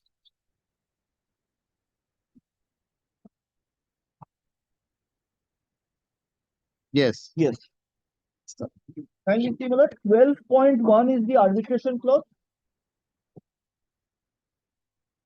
12.1. Yes. This is how the arbitrator should be appointed. Yes. Kindly see the last sentence of 12.1. Yes. The place of arbitration shall be at Kolkata. Yes. And the language will be English. Yes. This read with 12.3 Yes. is akin to a seat clause. In the event that the parties cannot resolve or settle a dispute through any of the means described above, the courts having territorial jurisdiction of the said premises and the High Court at Kolkata shall have jurisdiction to entertain and determine all actions, suits, and proceedings arising out of this present between the parties hereto. Jurisdiction clause, there is a choice. Either the place where the property is located and the High Court at Kolkata. Yes. This is an exclusive jurisdiction clause. Once we read this clause with the place of arbitration clause, it becomes a seat of arbitration at Kolkata. And once the arbitral seat is designated, then irrespective of whether the cause of action arose or it is a suit for land, the seat, the place, the courts at the seat will have supervisory jurisdiction over all matters arising out of the arbitration process. Now, my lord, for this I say that even if parties have approached the court at Commercial Court at Rajarhat in the first instance, the forum chosen by the parties where the courts will have jurisdiction is actually the Kolkata High Court. And that one I'll show you lordship the judgment. Kindly take one a judgment. In first instance. Kindly have this is 2017 7 SCC 678. No longer one of the principles of 15 to 20 CPC apply or clause 12. No, it Indus.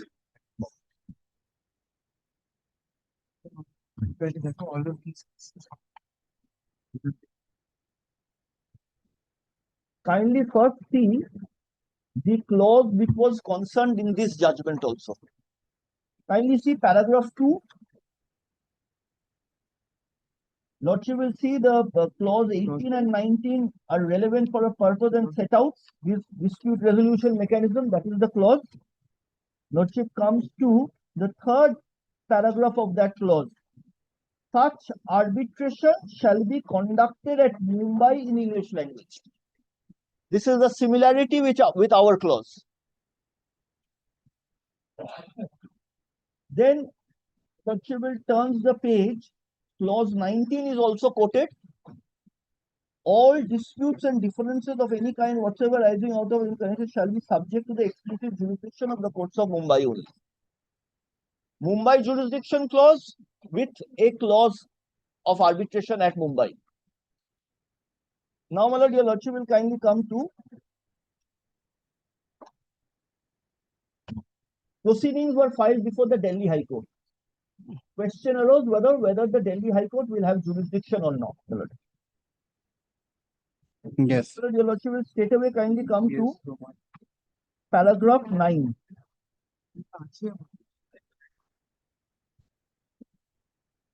Paragraph 9, your Lordship will see the Balco has been quoted. This principle has been emerging from Balco only. Concept, and your Lordship come to paragraph. Yes. Concept of juridical seat has been evolved by the courts in England and now they are firmly embedded in our jurisprudence. Constitution bench in Balco adverted to seat in some detail. Now your Lordship will kindly see paragraph 96 is quoted just after the definition of court, that portion in italics. We are of the opinion the term subject matter of the arbitration cannot be confused with subject matter of suit. Term subject matter in section 2(1)(e) is confined to part 1. It has a reference and connection with the process of dispute resolution. Its purpose is to identify the courts having supervisory control over the arbitration proceedings. Hence, it refers to a court which would essentially be a court of the seat of the arbitration process.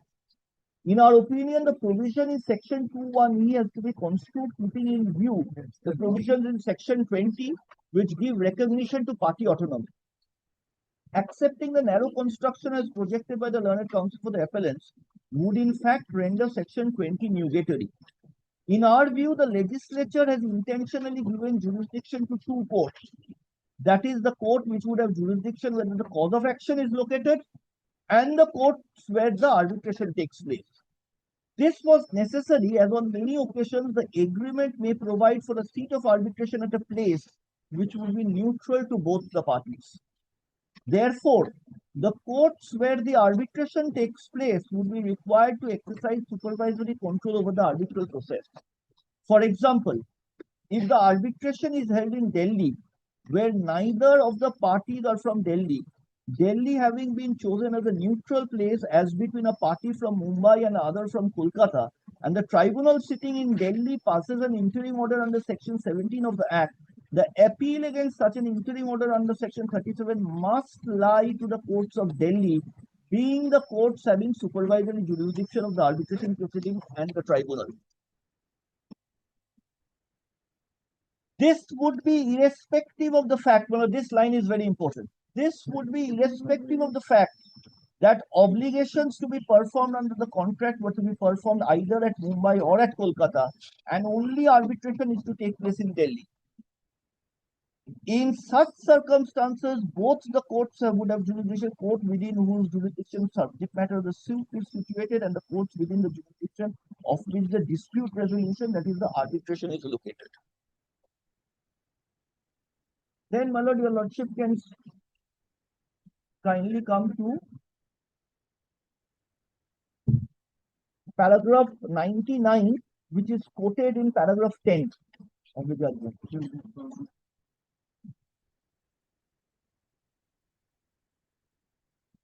The fixation of the most convenient venue is taken care of by section 20. Where are you reading? Sorry.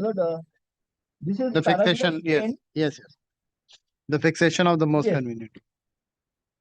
Fixation of the most convenient venue is taken care of by section 20, subsection 3. Section 20 has to be read in the context of section 2, subsection 2, which places a threshold limitation on the applicability of part 1 where the place of arbitration is in India. Therefore, section 20 would also not support the submission of the extraterritorial applicability of part 1 as canvassed by the learned counsel for the appellant, so far as purely domestic arbitration is concerned. But I can go straight away, my lord, to the paragraph 19 of this judgment after discussing all this, my lord. Paragraph 13, your lordship will see first. Paragraph 13. Yes. This court reiterated that once the seat of arbitration has been fixed, it would be in the nature of an exclusive jurisdiction clause as to the courts which exercise supervisory powers over the arbitration. Now, kindly come to paragraph 19. Yes.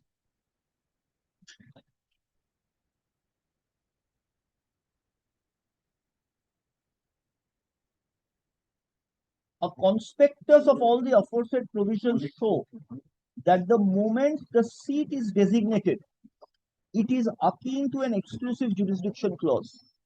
On the facts of the present case, it is clear that the seat of arbitration is in Mumbai. And clause 19 further makes it clear that the jurisdiction exclusively rests in the Mumbai courts. Under the law of arbitration, unlike the Code of Civil Procedure, which applies to suits filed in courts, a reference to seat is a concept by which a neutral venue can be chosen by the parties to arbitration clause. The neutral venue, these lines are important. The neutral venue may not, in the classical sense, have jurisdiction. That is, no part of the cause of action may have arisen at the neutral venue, and neither would any of the provisions of 16 to 21 of CPC be attracted.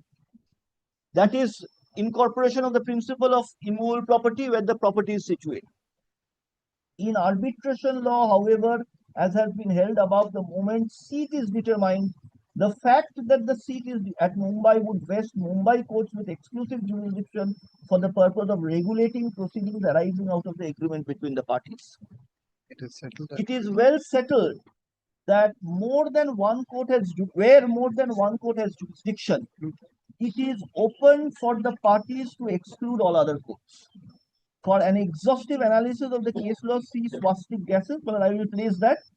This was followed in a recent judgment in such and such. Having regard to the above, it is clear that Mumbai courts alone have jurisdiction to the exclusion of all other courts in the country, as the juridical seat of arbitration is in Mumbai. So, that is why I showed the jurisdiction clause in my case, venue jurisdiction, which is similar to the clause which has been considered here. No, but then saying you have chosen, fine. You agree with that the jurisdiction is here, but you have chosen the court at Rajarhat. The choice you have exercised on the first section 17. The order which was passed by the learned arbitrator, you have challenged before the Rajarhat. Today, you are challenging the other order over here. Isn't it forum shopping?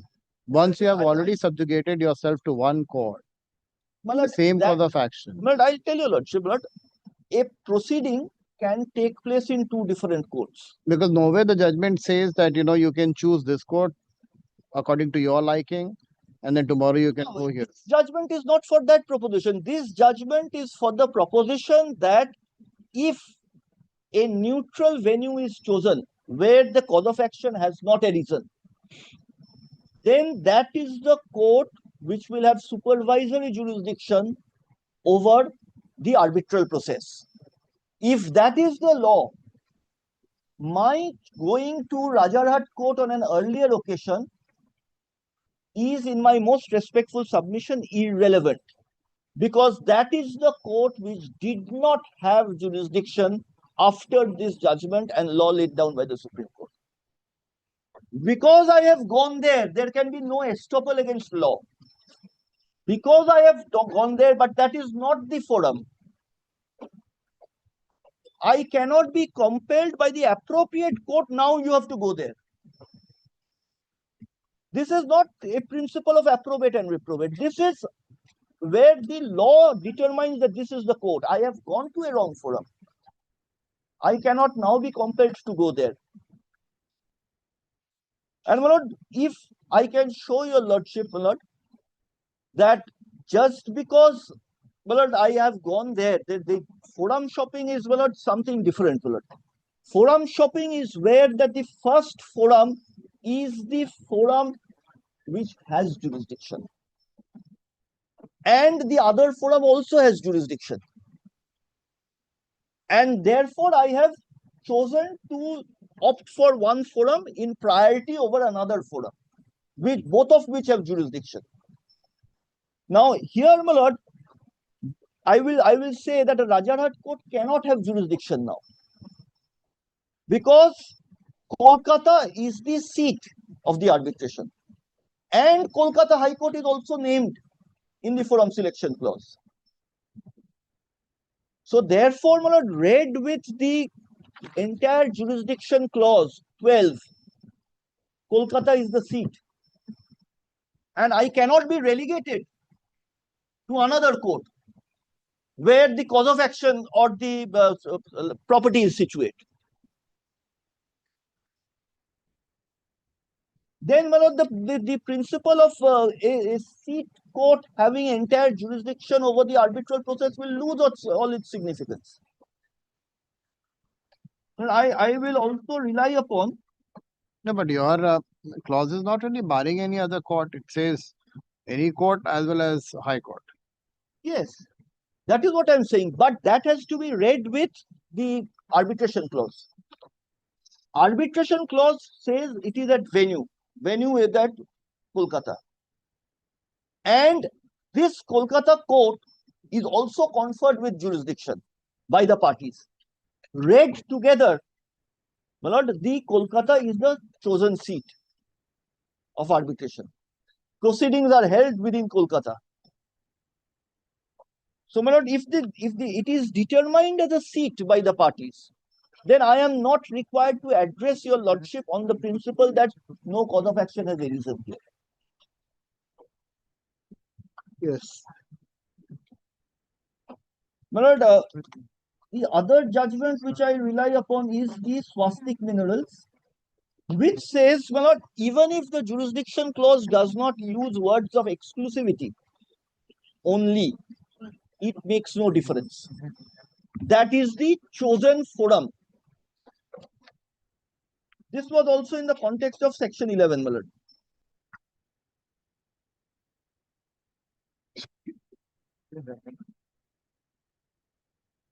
Kindly see the first paragraph.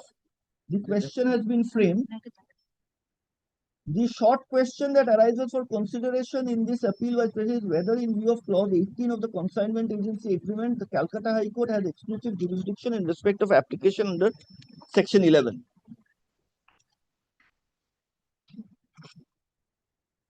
Here, my lord, the appointment was made by the Rajasthan High Court.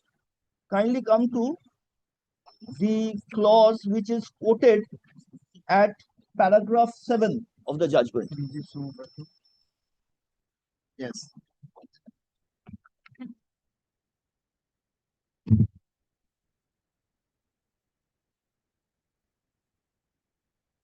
Lordship has got paragraph clause 17 has been quoted, which is the arbitration clause. And then the jurisdiction clause is the agreement shall be subject to jurisdiction of the courts at Kolkata.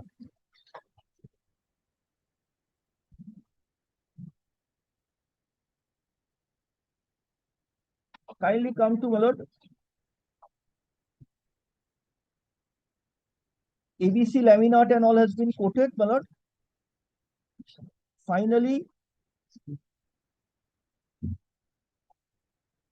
in paragraph last paragraph, I'll just come to it.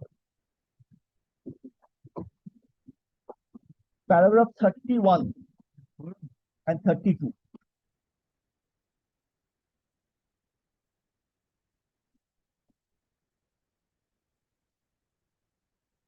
Yes. 31 and 32. In the instant case, appellant does not dispute that part of cause of action has arisen in Kolkata. What appellant says is that part of cause of action has also arisen in Jaipur, and therefore Chief Justice of Rajasthan High Court or its designated judge has the jurisdiction to consider the application made by the appellant for appointment of an arbitrator under section 11. Having regard to section 11, 12b and 2e, read with section 20c of the code, there remains no doubt that the Chief Justice of the designated judge of Rajasthan has jurisdiction. The question is whether by parties by virtue of clause 18 have agreed to exclude jurisdiction of the courts at Jaipur, or in other words, whether in view of clause 18 of the agreement, jurisdiction of the judge has been excluded. For answer to the above question, we have to see the effect of the jurisdiction clause in the agreement, which provides that the agreement shall be subject to the courts at Kolkata. It is a fact that whilst providing for jurisdiction clause in the agreement, the words like alone, only, exclusive or exclusive jurisdiction have not been used. But this, in our view, is not decisive and does not make any material difference. The intention of the parties by having clause 18 in the agreement is clear and unambiguous that courts at Kolkata shall have jurisdiction, which means that the courts at Kolkata shall have jurisdiction. It is so because for construction of jurisdiction clause like clause 18 in the agreement, the maxim such and such comes into play as there is nothing to indicate to the contrary. Then this legal maxim means that expression of one is the exclusion of the other. By making a provision that the agreement is subject to jurisdiction of the courts at Kolkata, the parties have impliedly excluded jurisdiction of the other courts. When the contract specifies of the jurisdiction courts at a particular place, and such courts have jurisdiction to deal with the matter, we think that an inference may be drawn that the parties intend to exclude all other courts. A clause like this is not hit by 23 of the Contract Act at all. Such clause is neither forbidden by law nor is it against public policy. So, and I rely on this judgment to say that our jurisdiction clause need not have the words of exclusivity alone or the like.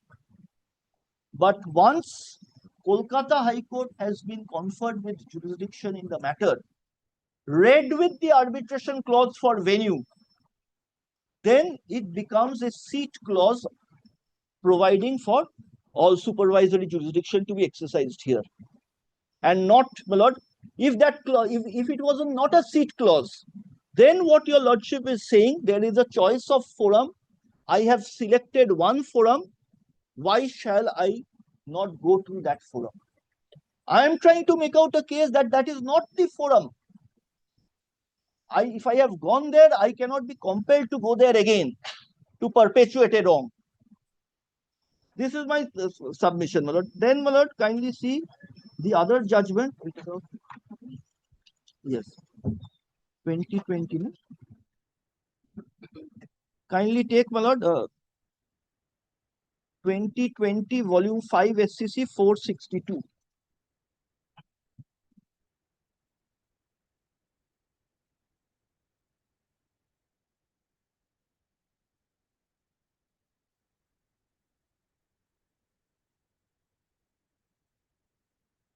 Kindly see the first paragraph. Whether the Madras High Court could exercise jurisdiction under section 11(6) of the Arbitration Act, despite the fact that the agreement contains the clause that the venue of arbitration shall be Bhubaneswar, is the question falling for consideration in this appeal. Kindly see paragraph 4. This is the clause. Arbitration shall be under Indian Arbitration Act. Venue of the arbitration shall be Bhubaneswar.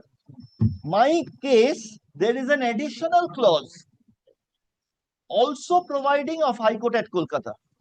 Now, my lord, in this context, kindly see paragraph 5. Section 11 application was filed before the Madras High Court. That was challenged. Thereafter, my lord, what the Supreme Court says, my lord. Kindly come to paragraph 10.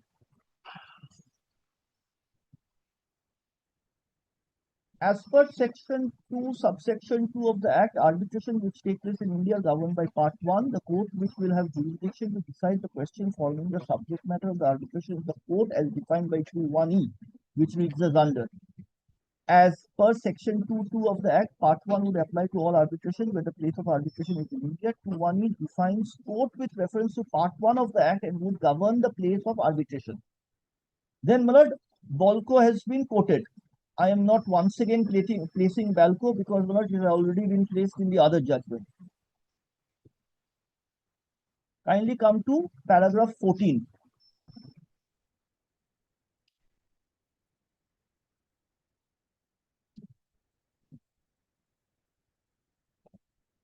As pointed out earlier, section 2(1)(e) of the Act defines the court with reference to the term subject matter of the suit. As per section 2(1)(e) of the Act, if the subject matter of the suit is situated within the arbitral jurisdiction of 2 or more courts, the parties can agree to confine the jurisdiction in one of the competent courts. In para 96 of Balco, the Supreme Court held that the term subject matter in section 2(1)(e) of the Act is to identify the court having supervisory control over the arbitration proceedings. The Supreme Court held that the provisions in 2(1)(e) of the Act have to be read in conjunction with section 20 of the Act, which give recognition to the autonomy of the parties as to place of arbitration. The observations in para 96 in Balco pertaining to arbitration are is under. My lord, I have placed this paragraph 96 in Indus. My lord, I'm not, again, this example of Delhi and Delhi having supervisory control where cause of action is in Mumbai or Kolkata is given here. Then kindly turns the page, my lord, 470, just after the quotations. The above observations in para 96 in Balco are in the context that on many occasions, our agreement may provide for a seat of arbitration at a place which will be equal to both the parties. In such circumstances, it was observed that the two courts would have jurisdiction, that is, the court within whose jurisdiction the subject matter of the suit is situated, and the court within the jurisdiction of which the dispute resolution at the venue of the arbitration is located. As per section 20 of the Act, parties are free to agree on the place of arbitration, which we have done. Party autonomy has to be construed in the context of the parties choosing a court which has jurisdiction out of two or more competent courts having jurisdiction. This has been made clear in the three-judge bench decision in Swastik. In the instant case, respondent oil corporation appoint. I'm not required to place that. The Lordship will kindly come to 16, para 16 at page 472. In Swastik, the Supreme Court held that clauses like 18 of the agreement will not be hit by 23 of the Contract Act. It's not forbidden by law, nor is it public policy. Was held that as per section 20 of the Act, parties are free to choose the place of arbitration. This party autonomy has to be construed in the context of choosing a court out of two or more courts having competent jurisdiction under 2(1)(e) of the Act. The interplay between seat and place of arbitration came up for consideration in Indus Mobile. After referring to Balco, Emercon, and Reliance, and also amendment to the Act pursuant to Law Commission report, speaking for the bench, Justice Nariman held as under. So this paragraph 18, 19 are all there, my lord, which I had placed. I am not repeating that. I am in fact emphasizing on paragraph 19, which is quoted here. Then kindly comes to paragraph 18, where the contract specifies the jurisdiction of the court at a particular place. Only such court will have the jurisdiction to deal with the matter, and parties intended to exclude all other courts. In the present case, the parties have been agreed that the venue of arbitration shall be at Bhubaneswar. The considering the agreement of the parties having Bhubaneswar as the venue of arbitration, intention of the parties is to exclude all other courts. As held in Swastik, non-use of words like exclusive is not decisive, does not make any difference. When the parties have agreed to the venue of the Madras High Court, erred in assuming jurisdiction, and only the Odisha High Court will have the jurisdiction. Now, this is following the law laid down in Indus. And what I stress here is that citus of property, cause of action will have no relevance once the parties choose a particular place of arbitration and it is designated as a seat of arbitration. Yes. Because this is the line. Neutral venue may not in the classical sense have jurisdiction, that is, no part of the cause of action may have arisen, and then neither would any of the provision of 16 to 21 of CPC attracted. So if that is the law, my lord, I am not required again to go to Rajarhat Commercial Court.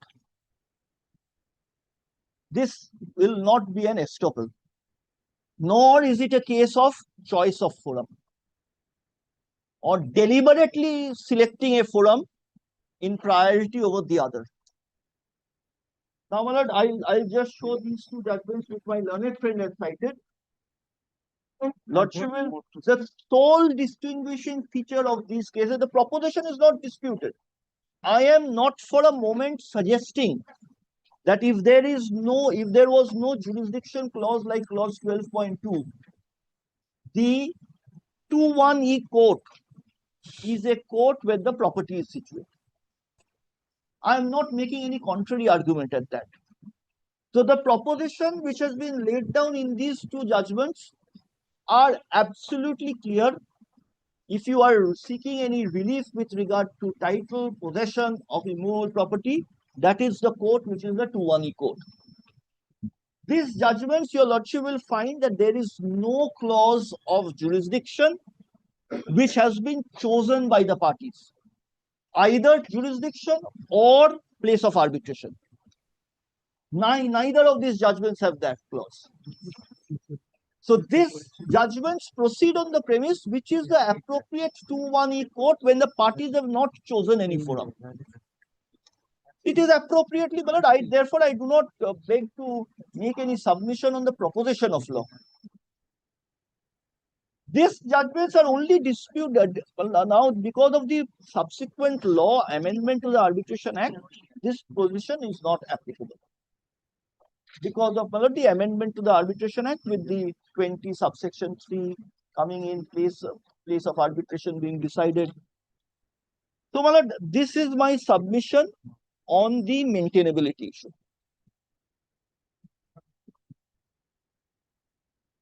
Yes.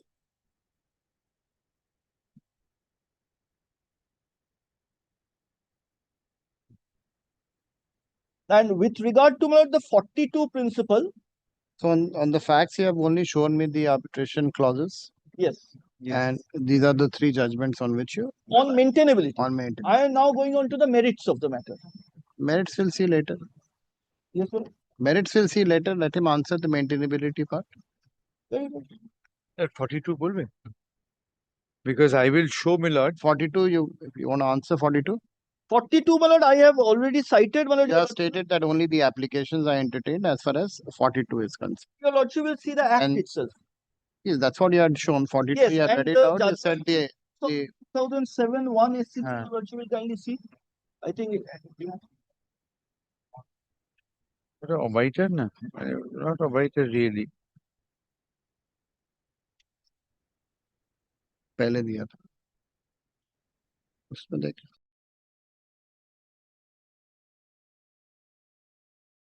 yes, I have.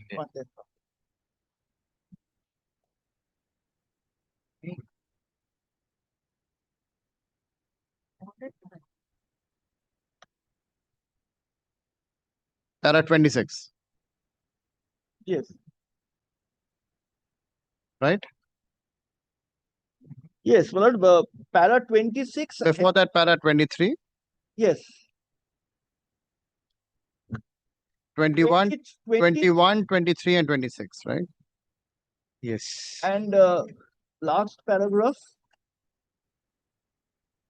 34. And 30. Distinction between an appeal and an application. And my lord, the statute your lordship will kindly see once. My lord.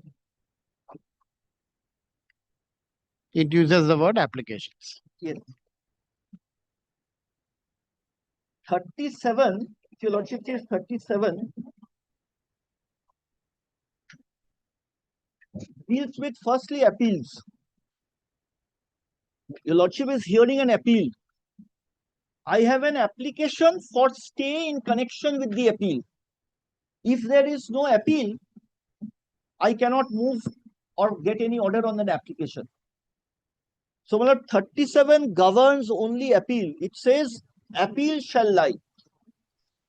And when I am making submission on which court will have jurisdiction, I am saying 37 subsection 2, an appeal shall also lie to a court. So 42, your lordship will see.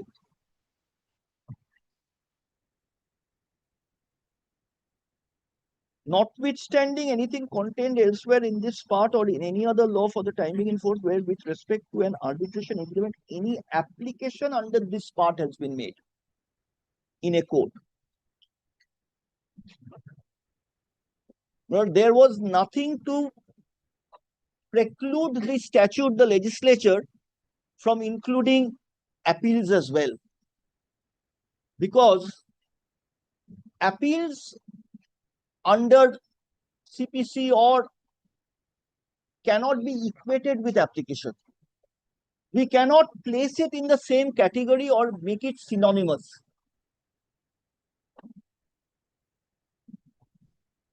And therefore, my lord, if the legislature has restricted 42 to an application, it has to be not read and understood in that way, or not at all. But on maintainability, my lord, these are my submissions. I have not, my lord, made any submission on merits. Yes, my lord. Let me start with the judgment my learned friend Milord had referred to. Milord, please see paragraph 23.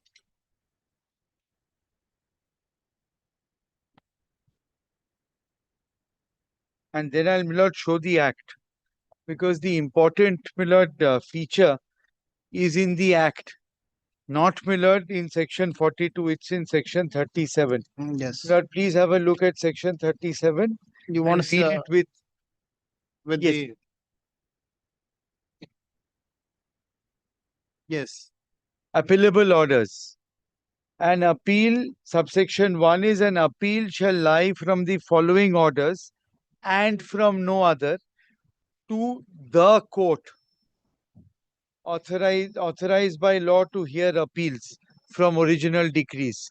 So, my lord, if it's a section 8, section 9, section 34, which is in a court, where does the appeal lie? To the court which hears appeals from, my lord, the original order passing court. Now, my lord, see subsection 2. An appeal shall also lie to, my lord, a court. My lord, 37(1) is the court authorized by law to hear appeals. That has no reference to a section 2(1)(e) court. My lord, if your lordship is hearing a section 9, appeal goes to the court authorized by law to hear appeals. So, my lord, it has no reference to 2(1)(e). Now, my lord, see subsection 2. An appeal shall also lie to a court. And a court is the section 2(1)(e) court. And I'll read on. An appeal shall also lie to a court from order of the arbitral tribunal accepting plea under section 16, granting or refusing to grant an interim measure under section 17. No second appeal. A court.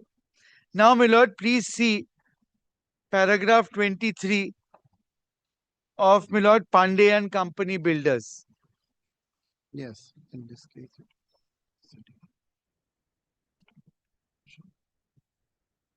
Lord, paragraph 23. In this case, it is not necessary for us to go into the question as to whether subsection 3 of section 37 of the Act would debar an appeal from appellate order passed under subsection 2. The consequences of the statutory embargo would ensue, but then the question will have to be considered as and when occasion arises. Not relevant for us. Then, subsection 2 of section 37 of the 1996 Act prescribes for an appeal to a court. We do not see any reason as to why, having regard to its plain language, the definition of court shall not be put into service. It may be true that the interpretation clause provides for unless the context otherwise requires. If application of the interpretation clause contained in section 2 of the 96 Act shall lead to an anomalous and absurd result, one may not stick to the definition, but we do not think that such a case has been made out. So, my lord, in this judgment itself, the Supreme Court comes to a finding that, my lord, a court in 37(2) is court within 2(1)(e). Now, my lord, please see section 4, paragraph 24. 42 is quoted, but before that, section 42 of the 1996 Act, to which our attention has been drawn by learned counsel appearing for the appellant in the instant case, has no application. Then, please see paragraph 25, which is the reason for that. An order passed by a Chief Justice or his nominee under subsection 6 of section 11 of the 96 Act may be a judicial order, as has been held by a 7-judge bench of this court in such and such, but the same does not take away the effect of appellate jurisdiction to be exercised by a court under subsection 2 of section 37 of the 96 Act. It is in reference to this that, my lord, the next sentence is there, which is the only sentence in the judgment my learned friend relies upon. Last paragraph. Section 42 of the Act refers to applications and not appeals. So, my lord, if your lordship sees paragraph 25 again, section 11 may be a judicial order, but that does not take away the effect of appellate jurisdiction to be exercised by a court under subsection 2 of section 37. So, effectively, the Supreme Court says that section 42 will not apply to, my lord, section 11 orders. And that is made clear by, my lord, Justice Nariman when his lordship calls, my lord, section 8 and section 11 parasitical proceedings. And my lord, read that judgment next. Now, what my learned friend, my lord, relies upon is paragraph 34. Yes. There exists a distinction between an appeal and an application, whereas section 31(4) of the 1940 Act or section 42 of the 1996 Act provides for an application, subsection 2 of section 37 of the 96 Act provides for a statutory appeal. A forum of an appellate court must be determined with reference to the definition thereof contained in the 96 Act. So it's made clear it goes to, my lord, the 2(1)(e) court. I'm saying so. If it goes to the 2(1)(e) court, 42 applies on The all distinction fours. which you are trying to draw is that since the proceedings were under section 11, Section 11, that's section why. 6 and section 8 are different Yes. proceedings, and appeal is a different. Yes. Milord, what does the court say here if I ask myself? It says that 37(2) goes to a court. And if 30... After lunch? Yes, after lunch.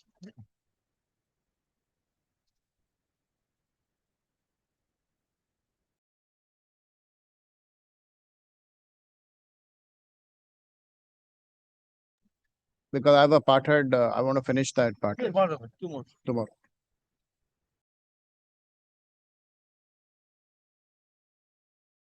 Further arguments tomorrow. Great.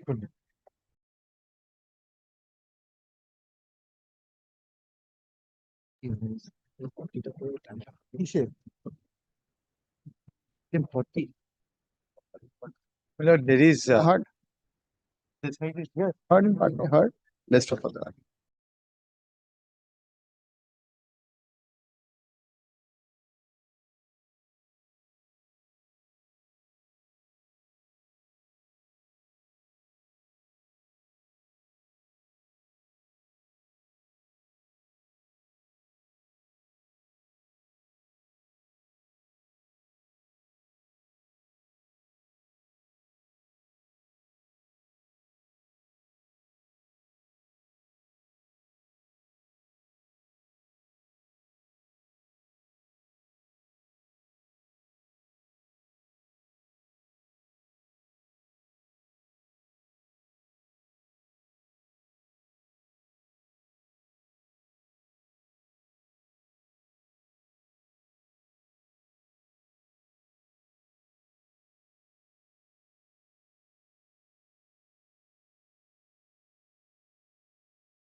Surrender.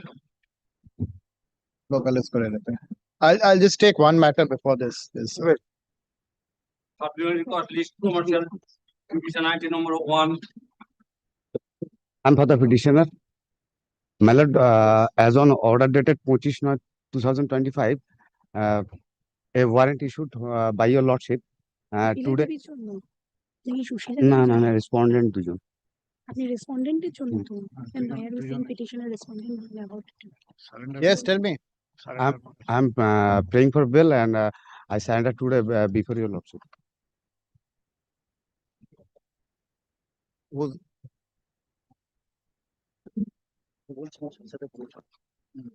ये वो दीजिए ये শপথ করব you understand only আমি Bengali শপথ করে বলছি এই মামলায় সাক্ষ্য দিতে এসে এই মামলায় সাক্ষ্য দিতে এসে আমি যা বলবো সত্য বলবো আমি যা বলবো সত্য বলবো সত্য বই মিথ্যা বলবো না সত্য বই মিথ্যা বলবো না কোনো কিছু গোপন করবো না কোনো কিছু গোপন করবো না। আপনার নাম হিরণময় কুণ্ডু। হিরণময় কুণ্ডু। আপনার বাবার নাম উপেন্দ্রনাথ কুণ্ডু লেট।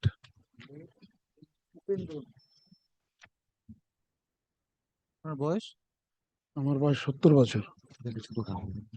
আপনি কি করেন এই ওষুধি ব্যবসা করতাম। আপনার বাড়ির ঠিকানা আমার নগরথোবা হিজলপুকুর গ্রাম নগরথোবা পোস্ট নগরথোবা পোস্ট হিজলপুকুর পোস্ট হিজলপুকুর হিজলপুকুর হিজলপুকুর নর্থ চব্বিশ পরগনা হিজলপুকুর নর্থ চব্বিশ পরগনা থানা Habra Habra north 24 Pargana pin number জানেন না পিন নাম্বারটা হ্যাঁ আপনি বলুন কোর্ট আপনাকে যখন ডাকবে আপনি কোর্টে উপস্থিত থাকবেন হ্যাঁ থাকবো। আপনি জানেন আপনি যদি না আসেন কি হবে আপনার জেল পর্যন্ত হতে পারে ঠিক আছে আপনি আপনার সম্পত্তির এফিডেভিট কোর্টে দাখিল করবেন আমার নামে কোনো সম্পত্তি নেই। যা সেটা আপনাকে দাখিল করবেন Your Lordship, I am for the award holder directing to file an affidavit in assets. He just said that to him. I will. You will undertake to file your affidavit of asset, all right? And he will be present in the court for recording of the examination and other things whenever required. Take down. There's one more. Okay. दूसरा भी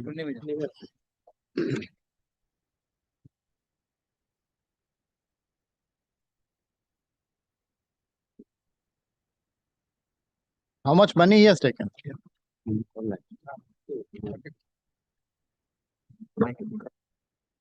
Tell him to pay the money and আমি শপথ করে বলছি এই মামলায় সাক্ষ্য দিতে এসে এই মামলায় সাক্ষ্য দিতে এসে আমি যা বলবো সত্য বলবো আমি যা বলবো সত্য বলবো সত্য বই His due is 40,27,000 কোনো কিছু গোপন করবো না। 75 rupees.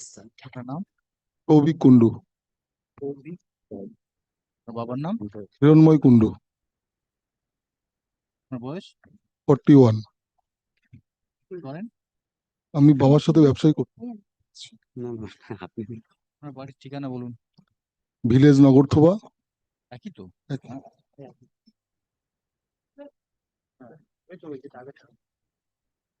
আপনি বলুন কোর্ট আপনাকে যখন ডাকবে আপনি কোর্টে উপস্থিত থাকবেন হ্যাঁ জানেন আপনি যদি না আসেন তাহলে কি হতে পারে আপনার জেল পর্যন্ত হতে পারে আপনি আপনার সম্পত্তির হলফনামা কোর্টে দাখিল করবেন আমার তো কোনো সম্পত্তি নেই বাবার সাথে যা আছে। আছে সেটা হ্যাঁ হ্যাঁ হ্যাঁ Yes.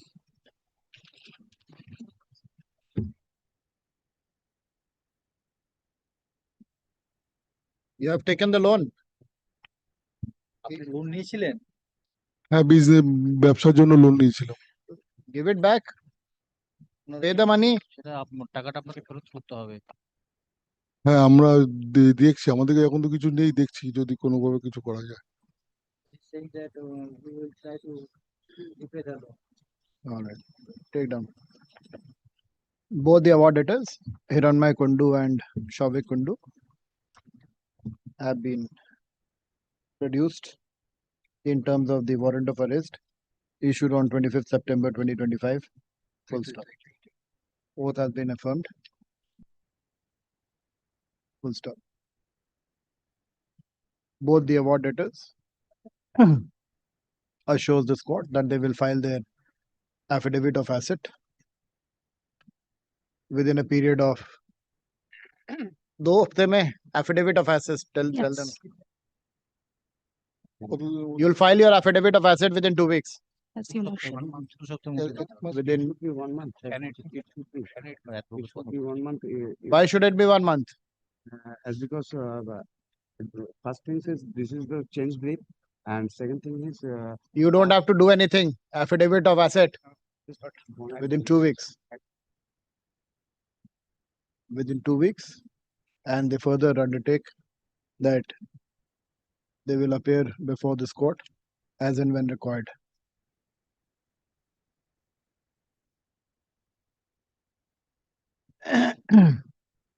Let this matter be listed after 4 weeks. Warrant of arrest is discharged.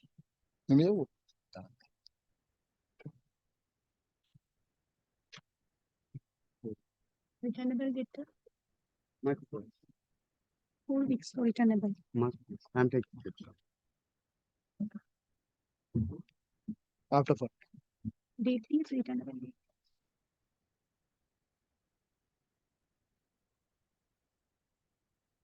Yes, Mr.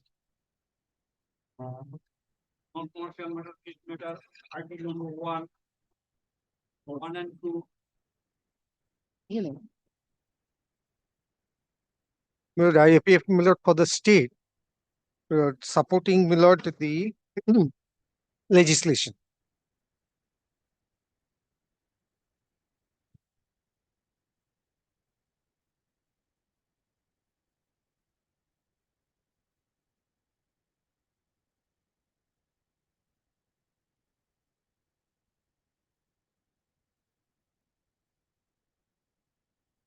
Now, the brief background of the facts, my lord. Insofar as, my lord, Indian city properties matter is concerned, Yes. please have a look to, my lord, page number 58.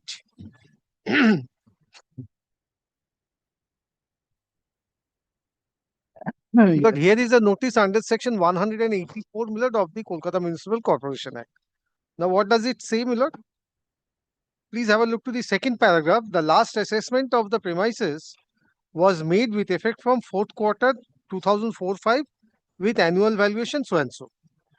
That the notice under section 182 read with 181 was issued to you multiple times, more specifically on 19/5/23 so and so by KMC. But you have failed to submit the agreements of all the tenants who were in possession at different material point of time as asked for under section 182 read with 181 of the Act, in spite of issuing notices by the KMC. However, you have submitted relevant lease rent agreements of some of the tenants because of the non-availability of the lease rent agreements for the rest of the tenants who were in possession of the subject premises at some point of time or are still in possession. Kolkata Municipal Corporation now has proceeded for assessment under 182 of the Act on the basis of the rent and area as per records available with KMC in view of the above intermediate revaluation under section 180 subsection 2 of the Act on and from 1st quarter 2006 to 3rd quarter 2022-23 is proposed by KMC and summarized below. But rest, my lord, I don't think that I need to, my lord, place. Then after the table at page 61,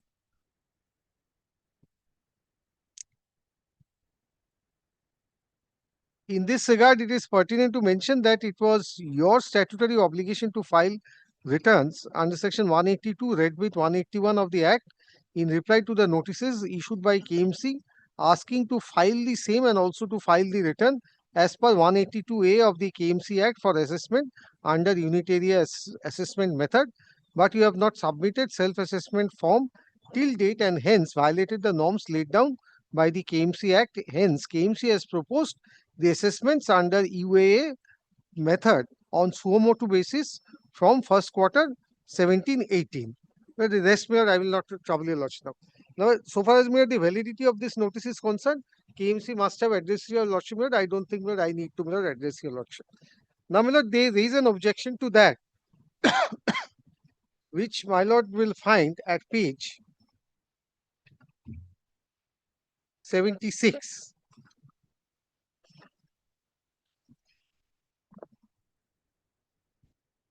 Yes.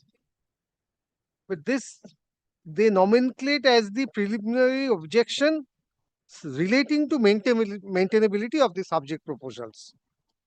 May I skip over, Millard, the recitation of the facts? Now, please take, Millard, the second page, last paragraph, which is, Millard, page 78. Yes. By the Kolkata Municipal Corporation Amendment Act 2006, the said second proviso was deleted with effect from 1st May 2007 in anticipation of introduction of UAA regime, which regime has been ushered into the statute by sweeping amendments made by the Amendment Act of 2006. However, since preparatory work relating to the ARV scheme was still overdue, the provisions relating to the ARV, including the second proviso, were brought back by 232A of the KMC Act with effect from 1st of January 2012. The constitutional validity of the second proviso was challenged in the writ petition, whereupon in an intra-court appeal, the Honorable Division Bench of the Honorable High Court at Calcutta read down the second proviso to save it from the vice of unconstitutionality by holding that KMC cannot make any retrospective revaluation beyond the period of 3 years from the date of revising order. The said judgment was upheld by the Honorable Supreme Court. In view thereof, the power to make retrospective revision of the annual valuation was clarified to be not stretching beyond 3 years. In view of the aforesaid, each of the subject ARV proposals is bad and without jurisdiction and nullity. Then, Millard, they speak about the notice. I skip over the next paragraph. Now, please take, Millard, page number 80. As regards the UAA system, it is stated that the KMC never enforced the filing of returns under section 182A of the Act. I think Learned Advocate General will take the rest of the day. But I'll take one more day. Rest of today and one more. Very well, Manoj. Then we will take our chance after Learned Advocate General. As such, most of the premises in Kolkata did not file and still have not filed any return under section 182A relevant to the UAA regime. Now, assuming that the non-filing by us is a breach, which we deny, the KMC may also suo motu assess the first UAA valuation. They may do so only in accordance with law, that is section 182A, and not whimsically and speculatively.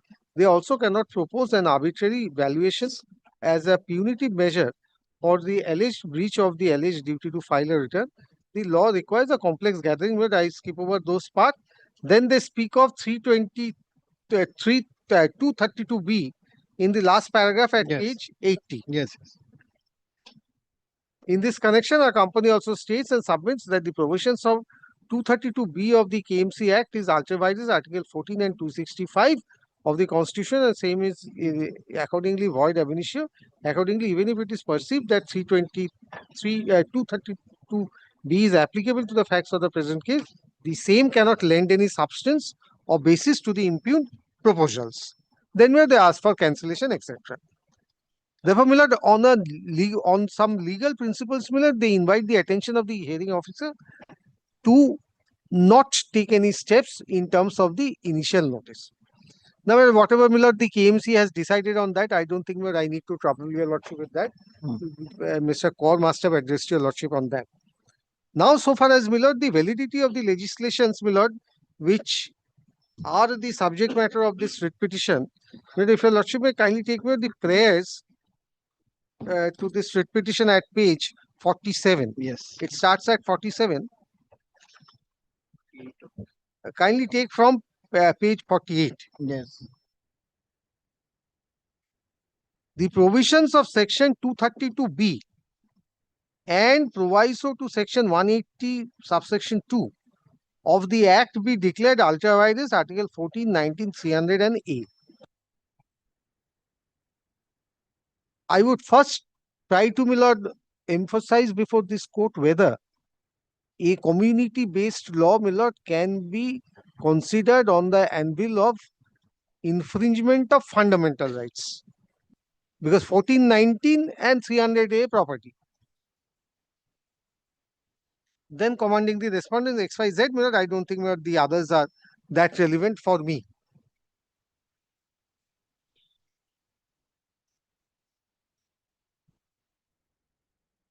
Now, my lord, I need to first, my lord, address your lordship, my lord, on the effect of the 74th Amendment to the Constitution. My lord, 74th Amendment, rather 73rd and 74th Amendment, my lord, they have, my lord, introduced Part 9A and 9B in the Constitution. Or in other words, my lord, it is not that the state was previously lacking in legislative powers. The state had the power, but my lord, through Part 9A, my lord, the municipal bodies, my lord, they have been given or conferred a constitutional status, or in other words, they now become, with the 74th Amendment, as constitutional bodies, number one. And number two, my lord, Part 9A, relevant provisions read with the 12th schedule of the Constitution, my lord, shows that what are the legislative powers of the state insofar as, my lord, municipal affairs are concerned. Well, please have a look to, my lord, the Constitution.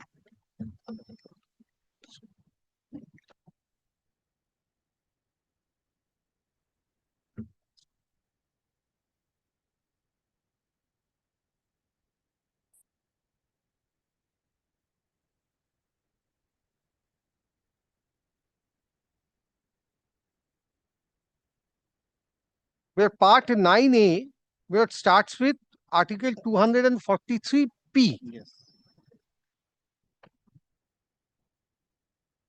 In which, my lord, and in Clause E, my lord, municipality is defined as an institution of self-government constituted under Article 243Q.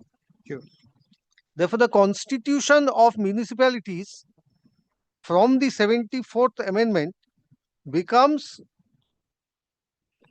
a body which is recognized by the Constitution.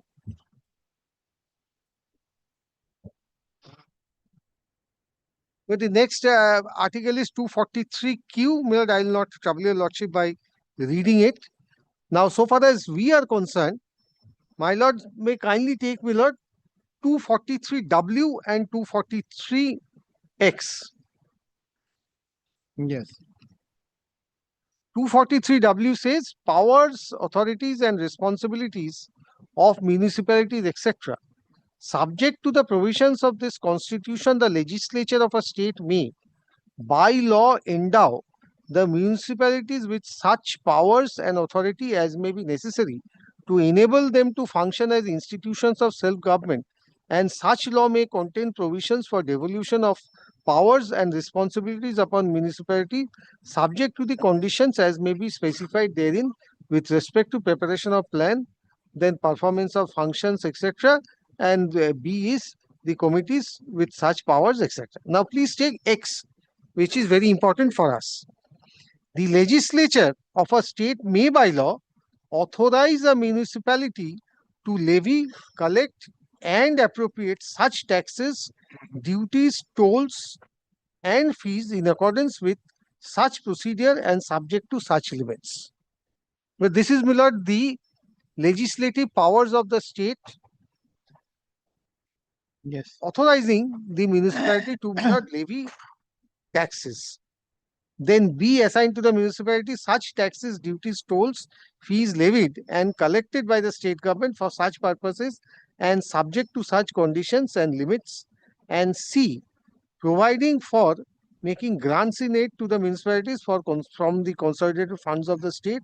And D, provide for constitution of such funds for crediting all money respectively on or behalf of the municipalities, and also for withdrawal of such money as may be specified in the law.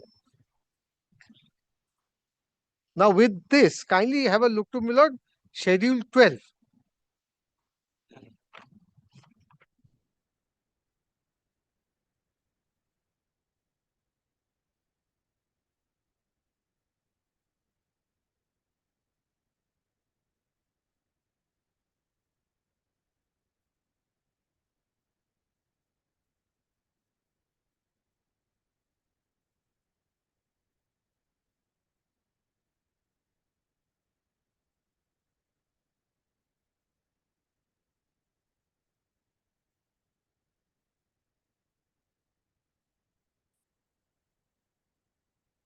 243W read with Millard, the schedule 12 schedule are the wholesome powers of the state to frame laws, Millard, relating to municipalities.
Yes.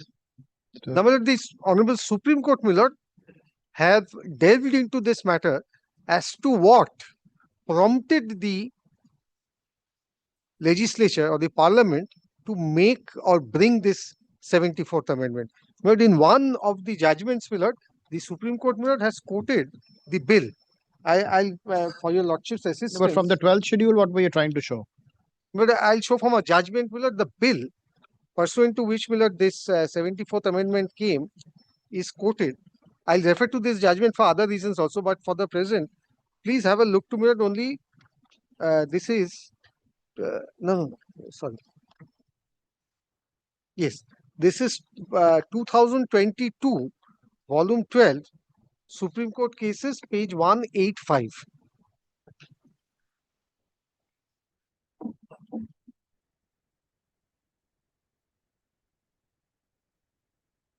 But here, Millard, this is a case, Millard, where, Millard, certain municipal board was constituted, Millard, which Millard fell for consideration. The High Court had set aside, but I'll trouble your Lordships with the facts and the law laid down over here subsequently. Please take paragraph 2 of this judgment.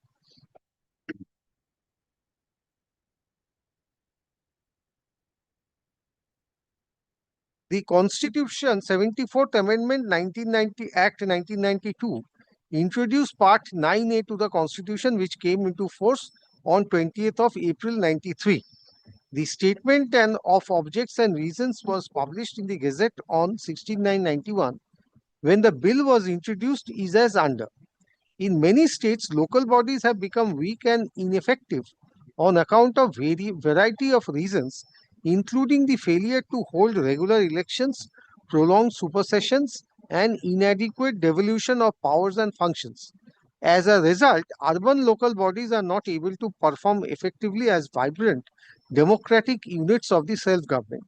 Having regard to these inadequacies, it is considered necessary that provisions relating to urban local bodies are incorporated in the Constitution, particularly for, therefore, Millard, pausing here for a moment, the purpose was to incorporate the municipal bodies into the Constitution. That is why 243Q. More particularly for, one, putting on a firmer footing the relationship between the state government and the urban local bodies with respect to A, functions and taxation powers. This is with which, Millard, we are concerned in this matter, which is A, functions and taxation powers, then arrangement for revenue sharing, ensuring regular conduct of elections, so and so, Millard. I'll not trouble your Lordship with the rest. A is relevant for you. Yes. A is 2IA over here, and then Millard, towards the end, just above, Millard, paragraph number 3, H, clause H. Levy of taxes and duties by municipalities, assigning of such taxes and duties to municipalities by the state government, for making grants in aid by the state to the municipalities as may be provided by the state laws.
Mr. Datta, how's this? It talks about the facts are slightly different. It pertains to a Yes, election. different. Yes, no doubt about that. No So doubt the about only that. thing which you can take from this judgment is probably if it is not repugnant to the constitution. Right, right. That is where paragraph number 16, Yes. which where I'll come back to that this judgment later on. Yes. Milord, today, Milord, after this judgment, possibly, Milord, the only scope of subject to correction, and Milord, if my understanding of this judgment is correct, then, Milord, after introduction of the 74th Amendment, Milord, today, Milord, the municipal laws can only be challenged if it is found or demonstrated to be contrary to this part of the constitution. This appears to be, Milord, the crux. That is the fundamental. Yes, fundamentals of this judgment. But I'll come back to that. This, but for the present period, I am citing this judgment only to demonstrate before this court that with the 74th Amendment, Milord, there has been a sea change, Milord, in the constitution of the body, Yes. or the status of the body. Now, Milord, next, Milord, I need to, Milord, place, Milord, the provisions of the act in extenso, because, Milord, my humble understanding is, Milord, picking up one or two sections or subsections from here and there may not, Milord, portray the legislative intention as a whole. Now, if your Lordship may kindly take, Milord, the act. I think which is most important. Yes. You just try to please demonstrate what was there. What did the amendment do? Correct. But if my lord is having this book, but this book has, Milord, the previous provisions as well. Yes. This is the. This the one? But we can check it. No, I think it's the same book. Common law house. Yes, common law. Kamal. Well, please take me at page 67 only to match, Milord, whether the pages are same or not. Taxation part. Yes. Part 4. So, Milord, I think the pages would match. First, kindly have a look to me at section 170. Yes. The corporation, for the purposes of this act, have the power to levy the following taxes. A is a property tax on land and buildings. But this is very, very important. Under the scheme of this statute, Milord, in fact, in all statutes, to my knowledge, Milord, a property tax is always a tax on the property. Yes. I'll take the submissions that how can you bring it back for an unlimited period. It is always a tax on the property. That is why if tax is not paid, the property is taken away. Then, Milord, the rest of 170, Milord, I need not place. Then subsection 2 is normal, that the levy, assessment and collection of taxes mentioned in subsection 1 shall be in accordance with the provisions of this act. Quite normal. Then please take, Milord, 171. Now this was introduced, Milord, with effect from 1st of May 2007, 171. For the purpose of this act, a property tax on land or buildings in Kolkata as determined under this chapter shall be imposed by the corporation. Therefore, where can corporation impose tax? Impose tax on property, that is land and building. Then 2, for any building, the property tax shall be equal to a percentage of the annual value of the covered space of the building as determined under section 174, subject to the maximum and minimum limit as may be specified in clause C of this subsection. So this is the measure. The measure is that a percentage of the annual valuation will be your tax on property. But I skip over, Millard, the explanation. Then please take, Millard, B. It's almost the same. The property tax on land comprising building or any vacant land in respect of premises shall be equal to a percentage of the annual value. Same. Then I skip over these two provisos. Then, Millard, the capping is C. Save as otherwise provided in this act, the rate of property tax on buildings in Kolkata shall be between a minimum of 6% and a maximum of 20% of the annual values of the building as may be specified in the scheme.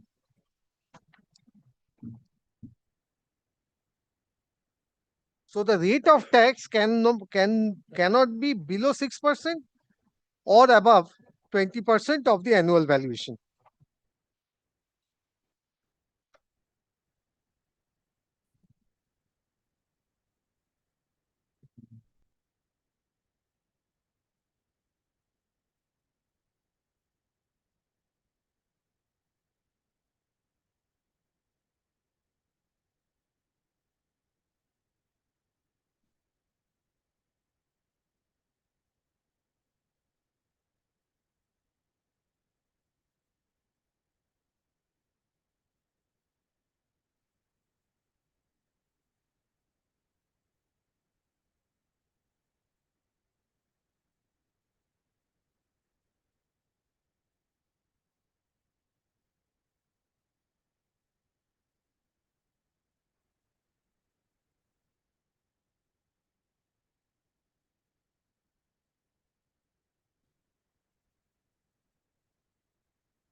Yes. But the rest of section 171, I don't think that I need to place Millard for this case. Then if my lord may kindly take, Millard, there is a capping once again, Millard, in section 171A.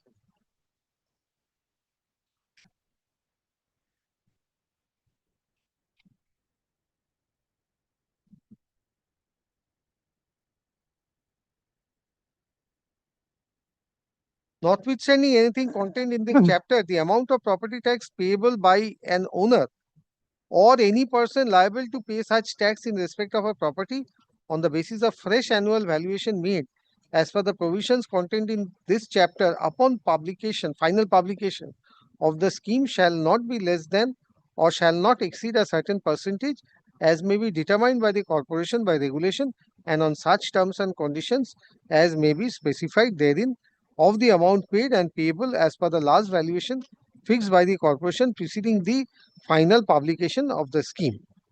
Then, Millard, I skip over 172 because this relates to, Millard, exemption of buildings. 173 also exemption. 173A is again exemption. In the passing, look into 173B, which I'll come on later on. But hardship is also, Millard, taken note of by the statute. 173B, whenever from the circumstances of the case, levy of property tax on any property amounts to excessive hardship to the person liable to pay the same, the corporation on application in writing by the taxpayer concerned may review the amount payable on account of such property or may realize the sum in installments, provided that the corporation may, if it deems fit and proper, by general or special order remit or reduce the property tax under this section. The corporation may examine so and so. hardship looked into. I'll come back. Now take, my lord, the main section, that is 170. Here the meaning of hardship is slightly probably might be different, you know, Yes, because there's yes, hardship definitely. and anomalies committee which is looking into various aspects of how to categorize Right, that. right, That must be the Like my lord, in our service jurisprudence also, my lord, we have hardship. Like somebody holding a higher post is getting a lesser pay. There again, my lord, these hardship can be taken note of, and my lord, stepping up. hardship is everywhere. Yes, yes. Hardship, again, hardship is a matter of perception also. It varies from person to person.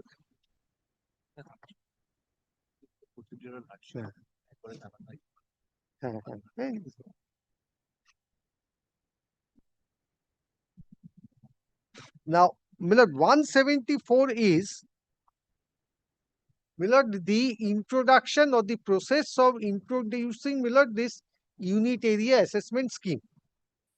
That is why in 174, your lordship will find, my lord, stage wise, my lord, how, my lord, the blocks are to be identified in a ward. Then, my lord, the rate are to be, my lord, fixed. Then, my lord, objections are to be invited. Objections are to be considered.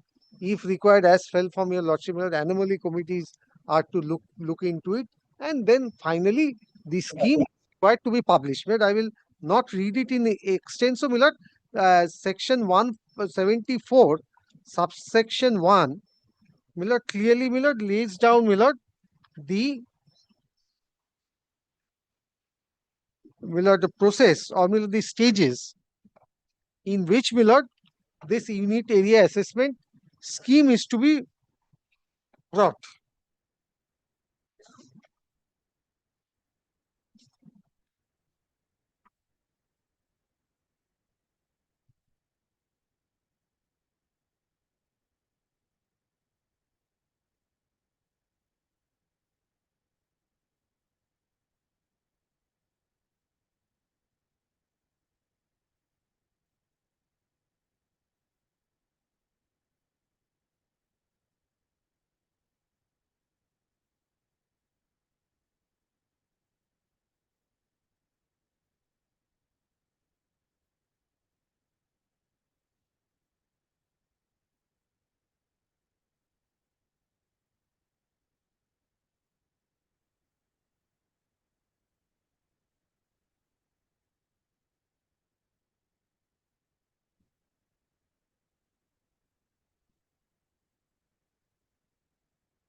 Yes, Mr. Dutta. Any other?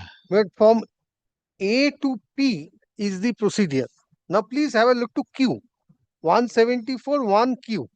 How do you arrive at the annual value now after the scheme is brought into effect? 174 1Q. Q says the annual value of any covered space of a building in any ward shall be the amount arrived at by multiplying the total area of such covered space of the building by the final base area, a base unit area value of such covered. So if 1000 square feet is below the covered area, and if say 10 rupee is below the base unit area valuation, then 1000 multiplied by 10, and it goes But on. that is not under dispute. Yes, not under dispute, right? Just to give you a lordship as to how the scheme works. Now let us come to the area of dispute, that is section 179.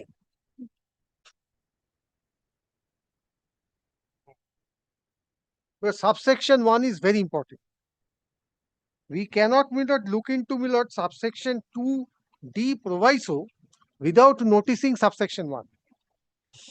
The annual value of any building situated in any ward of the corporation which has been determined before and is in force on the date of commencement of this act shall remain in force and shall be deemed to be the annual value for the purpose of assessment of property tax on such land and building under this act until a fresh annual valuation is enforced under this act after final publication of the scheme.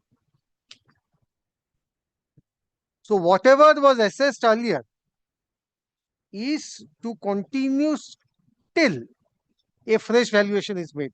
Now this subsection takes notes of both the situation, ARV method also as well as UAA. Wherever your lordship finds the word scheme, it means UAA, unit area assessment scheme. Therefore, the first subsection itself says that whatever has been done earlier will continue till such time a new valuation is not made, whether it's under the old scheme or under the new scheme. Then the same thing is reiterated in both the provisos thereafter, provided that the annual value of such land or building or both which has been made before but not finally determined on the date of commencement of the 2006 Amendment Act shall be determined under the provisions of this Act as were in force prior to the commencement of the 2006 Amendment and shall be deemed to be the annual valuation until an annual valuation is enforced after publication of the scheme. So it continues till the scheme is made operative. Then provided that where the assessment of the annual valuation of land or building or both has not been made on or before the commencement of the 2006 amendment shall be determined under the provisions of this act as were in force prior to the commencement of 2006 amendment and shall be deemed to be the annual valuation in force until a fresh annual valuation is enforced after publication of the scheme. Therefore, with the scheme of the statute is that whatever was the annual valuation before will continue till such time it is revised. I put it in one word, unless it is revised. Now, this is the fundamental fabric of this statute. That so long the new assessment is valuation is not done, the old valuation would continue. Based on this, we need to look into the proviso which is under challenge. Then kindly take এই যে অ্যামেন্ডমেন্টটা শুধু এই amendment under challenge আছে প্রোভাইসোটা নেই এই amendment Now please take subsection 2 of 179. The annual valuation under this chapter shall be made by the commissioner immediately after the final publication of the scheme under the provisions of so and so for the entire area within the jurisdiction of the corporation, or if felt necessary, any part thereof, and shall be enforced throughout the area of the corporation, or if felt necessary, in any part thereof for the first time. So UAA introduction under 179(2). Then where it takes effect, subsection B and C. I skip over those for the time being. Now please take D. Notwithstanding anything contained in this Act or any judgment, decree, order to the contrary, the annual valuation of such land or building may be revised at any time not beyond 6 years from the date of expiration of each such period, and such valuation shall take effect from the beginning of the quarter from which the annual valuation could have been revised. So a later valuation can be made, but the later valuation will take effect from the date from the date when the annual valuation ought to have been made. Suppose if I make it made at the end of the 10th year. Yes. It will not take effect from the end of the 10th year. It will relate back to the date or the period where I should have made, say, 6 years.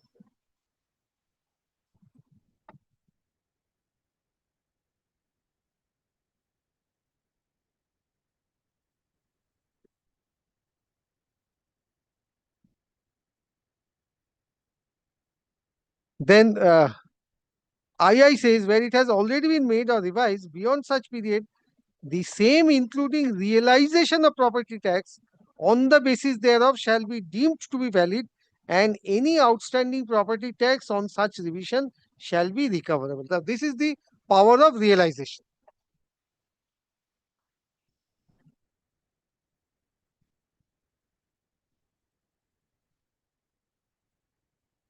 Provided that the municipal commissioner may, on the expiry of the period, make and revise annual valuation at any time not beyond 6 years, as such, and such valuation shall take effect from the beginning of the quarter from which the annual valuation would have been revised under this clause.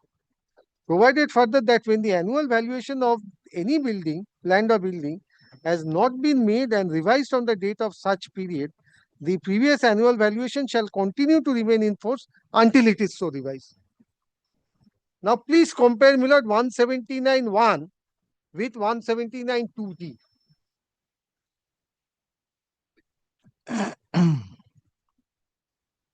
In its entirety. What it says is, so long the annual valuation is not done, the old one will continue. And once it is done, it will relate back to the date when it was supposed to be done and realization to be made.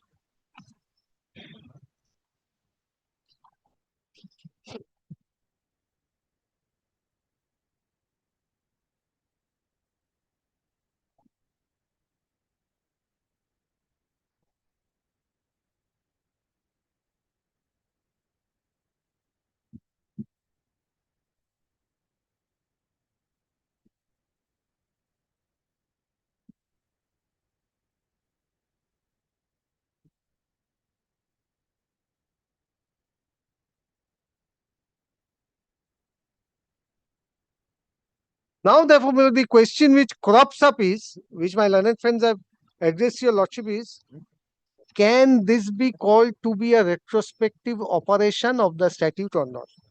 But I would be very humbly submitting before your lordship, I'll demonstrate that it does not amount to a retrospective operation of the Act. The fact that I am realizing it from a back date in a municipal law does not, tantamount to, a retrospective operation of the Act. This argument, Mr. Dutta, just explain it again. What are you trying to say? That 179 part 1, which crystallizes any valuation which has been done, will apply under 172D also, right? In case there is any gap which is left. So the earlier valuation which has been done will apply to the subsequent one if at all it was not done. That is the more or less the scheme. Or to put it in somewhat a different way, or my lord, to elaborate it a bit. My lord, I mean the KMC, my lord, has an obligation to do the revaluation after a fixed period. Yes. Now, within the fixed period, it cannot be done because of the enormity. There may be XYZ factors. The revaluation is done after that period, which could not be done at the end or at the time at which it ought to have been done. Therefore, the revaluation which is done subsequently will relate back to the date on which, my lord, the revaluation was required to be done, statutorily required to be done, and the difference in between that is to be realized from that date. That date means the date on which the revaluation which was required to be done, the date on which it was required to be done. This is the scheme. Now, please consider, my lord, the fact that the state is empowering the corporation to realize it from the date the valuation ought to have been done, whether, my lord, it amounts to a retrospective legislation or not. But I would be humbly submitting that it is not a retrospective operation. It is only enabling the corporation to do it from a back date and realize the amount.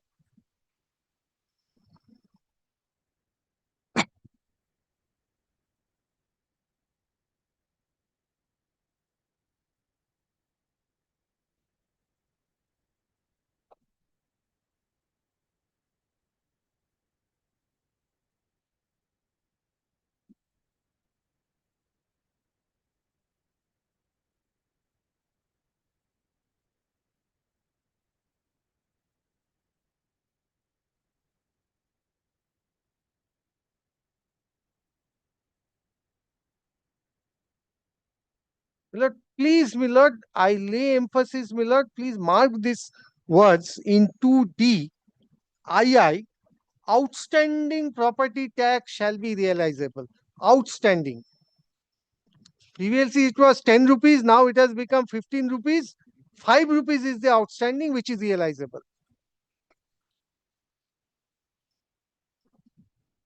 2D, II, last part. Outstanding property tax. Only outstanding.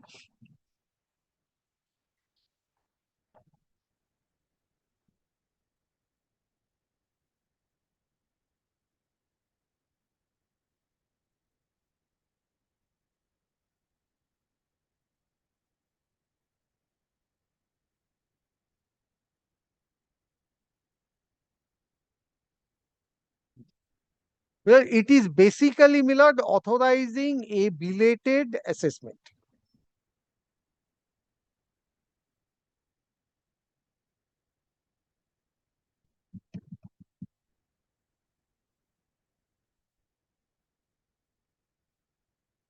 Then, my lord, I come to, my lord, section 180. Therefore, my lord, in respect of 179, my lord, my submission is, my lord, it is not a retrospective operation of the statute. Let 179 sink in. 315, today we have a full court. So that's 180 tomorrow. Well, I'll adjust your document on the 180 and the others. So tomorrow, 2 o'clock? Let's finish it. But my problem is, of course, I cannot. Since you have started here, let's finish it off. If you don't have any other final arguments, let's finish it off. You give me a. I don't want to stretch it too. But could I make this? I'll be very honest to you, Lordship. With the Let's Shashanya then handle it. Well, he can definitely handle it possibly better than me. No. I won't say that. But if you're not... I'll tell you, Lordship, very honestly, I need a weekend. I need a weekend. A week? Weekend. Please take it up on next Monday, I'll finish it up. Please take it up on Monday. Almost a week. Yes, that's true. But the problem is, I was not there, but I did not hear anybody's argument. So therefore, whatever so is my learned juniors also. They also, did not hear the argument. So, we have to, gather everything in bits and pieces, my lord. On YouTube, everything is on YouTube. Auto time YouTube. Well, please give me my next Monday, but I'll finish it.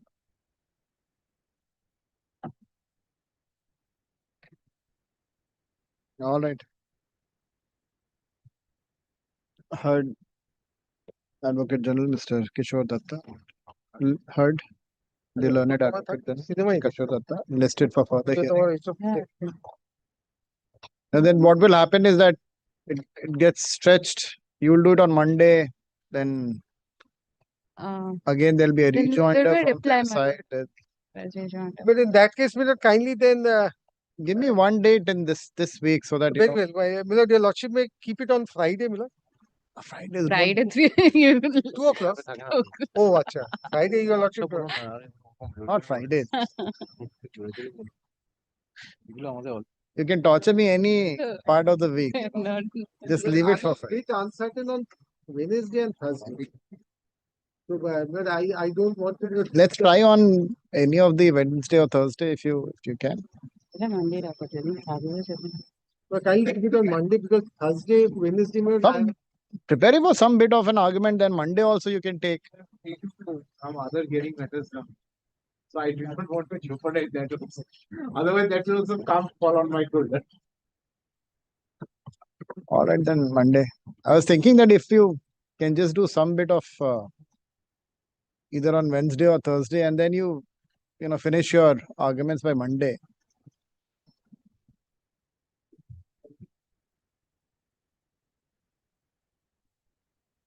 They have pushed me into this. I should have.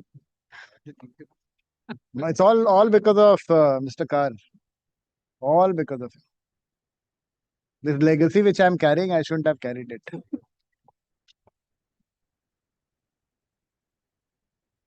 But I have always misused Mr. Kaur when I used to do private matters. All difficult matters, I used to engage him as senior and I used to do my others. So all difficult matters, he puts it before. When I, in a difficult matter, when I looked at my left or right, I would. But in that case, we'll keep it on Thursday. Let's try it on. But with this understanding that Yes. I'll conclude on next Monday. All right. Thursday. Second half. Let's try. Yes. 2 o'clock Thursday. Let's try.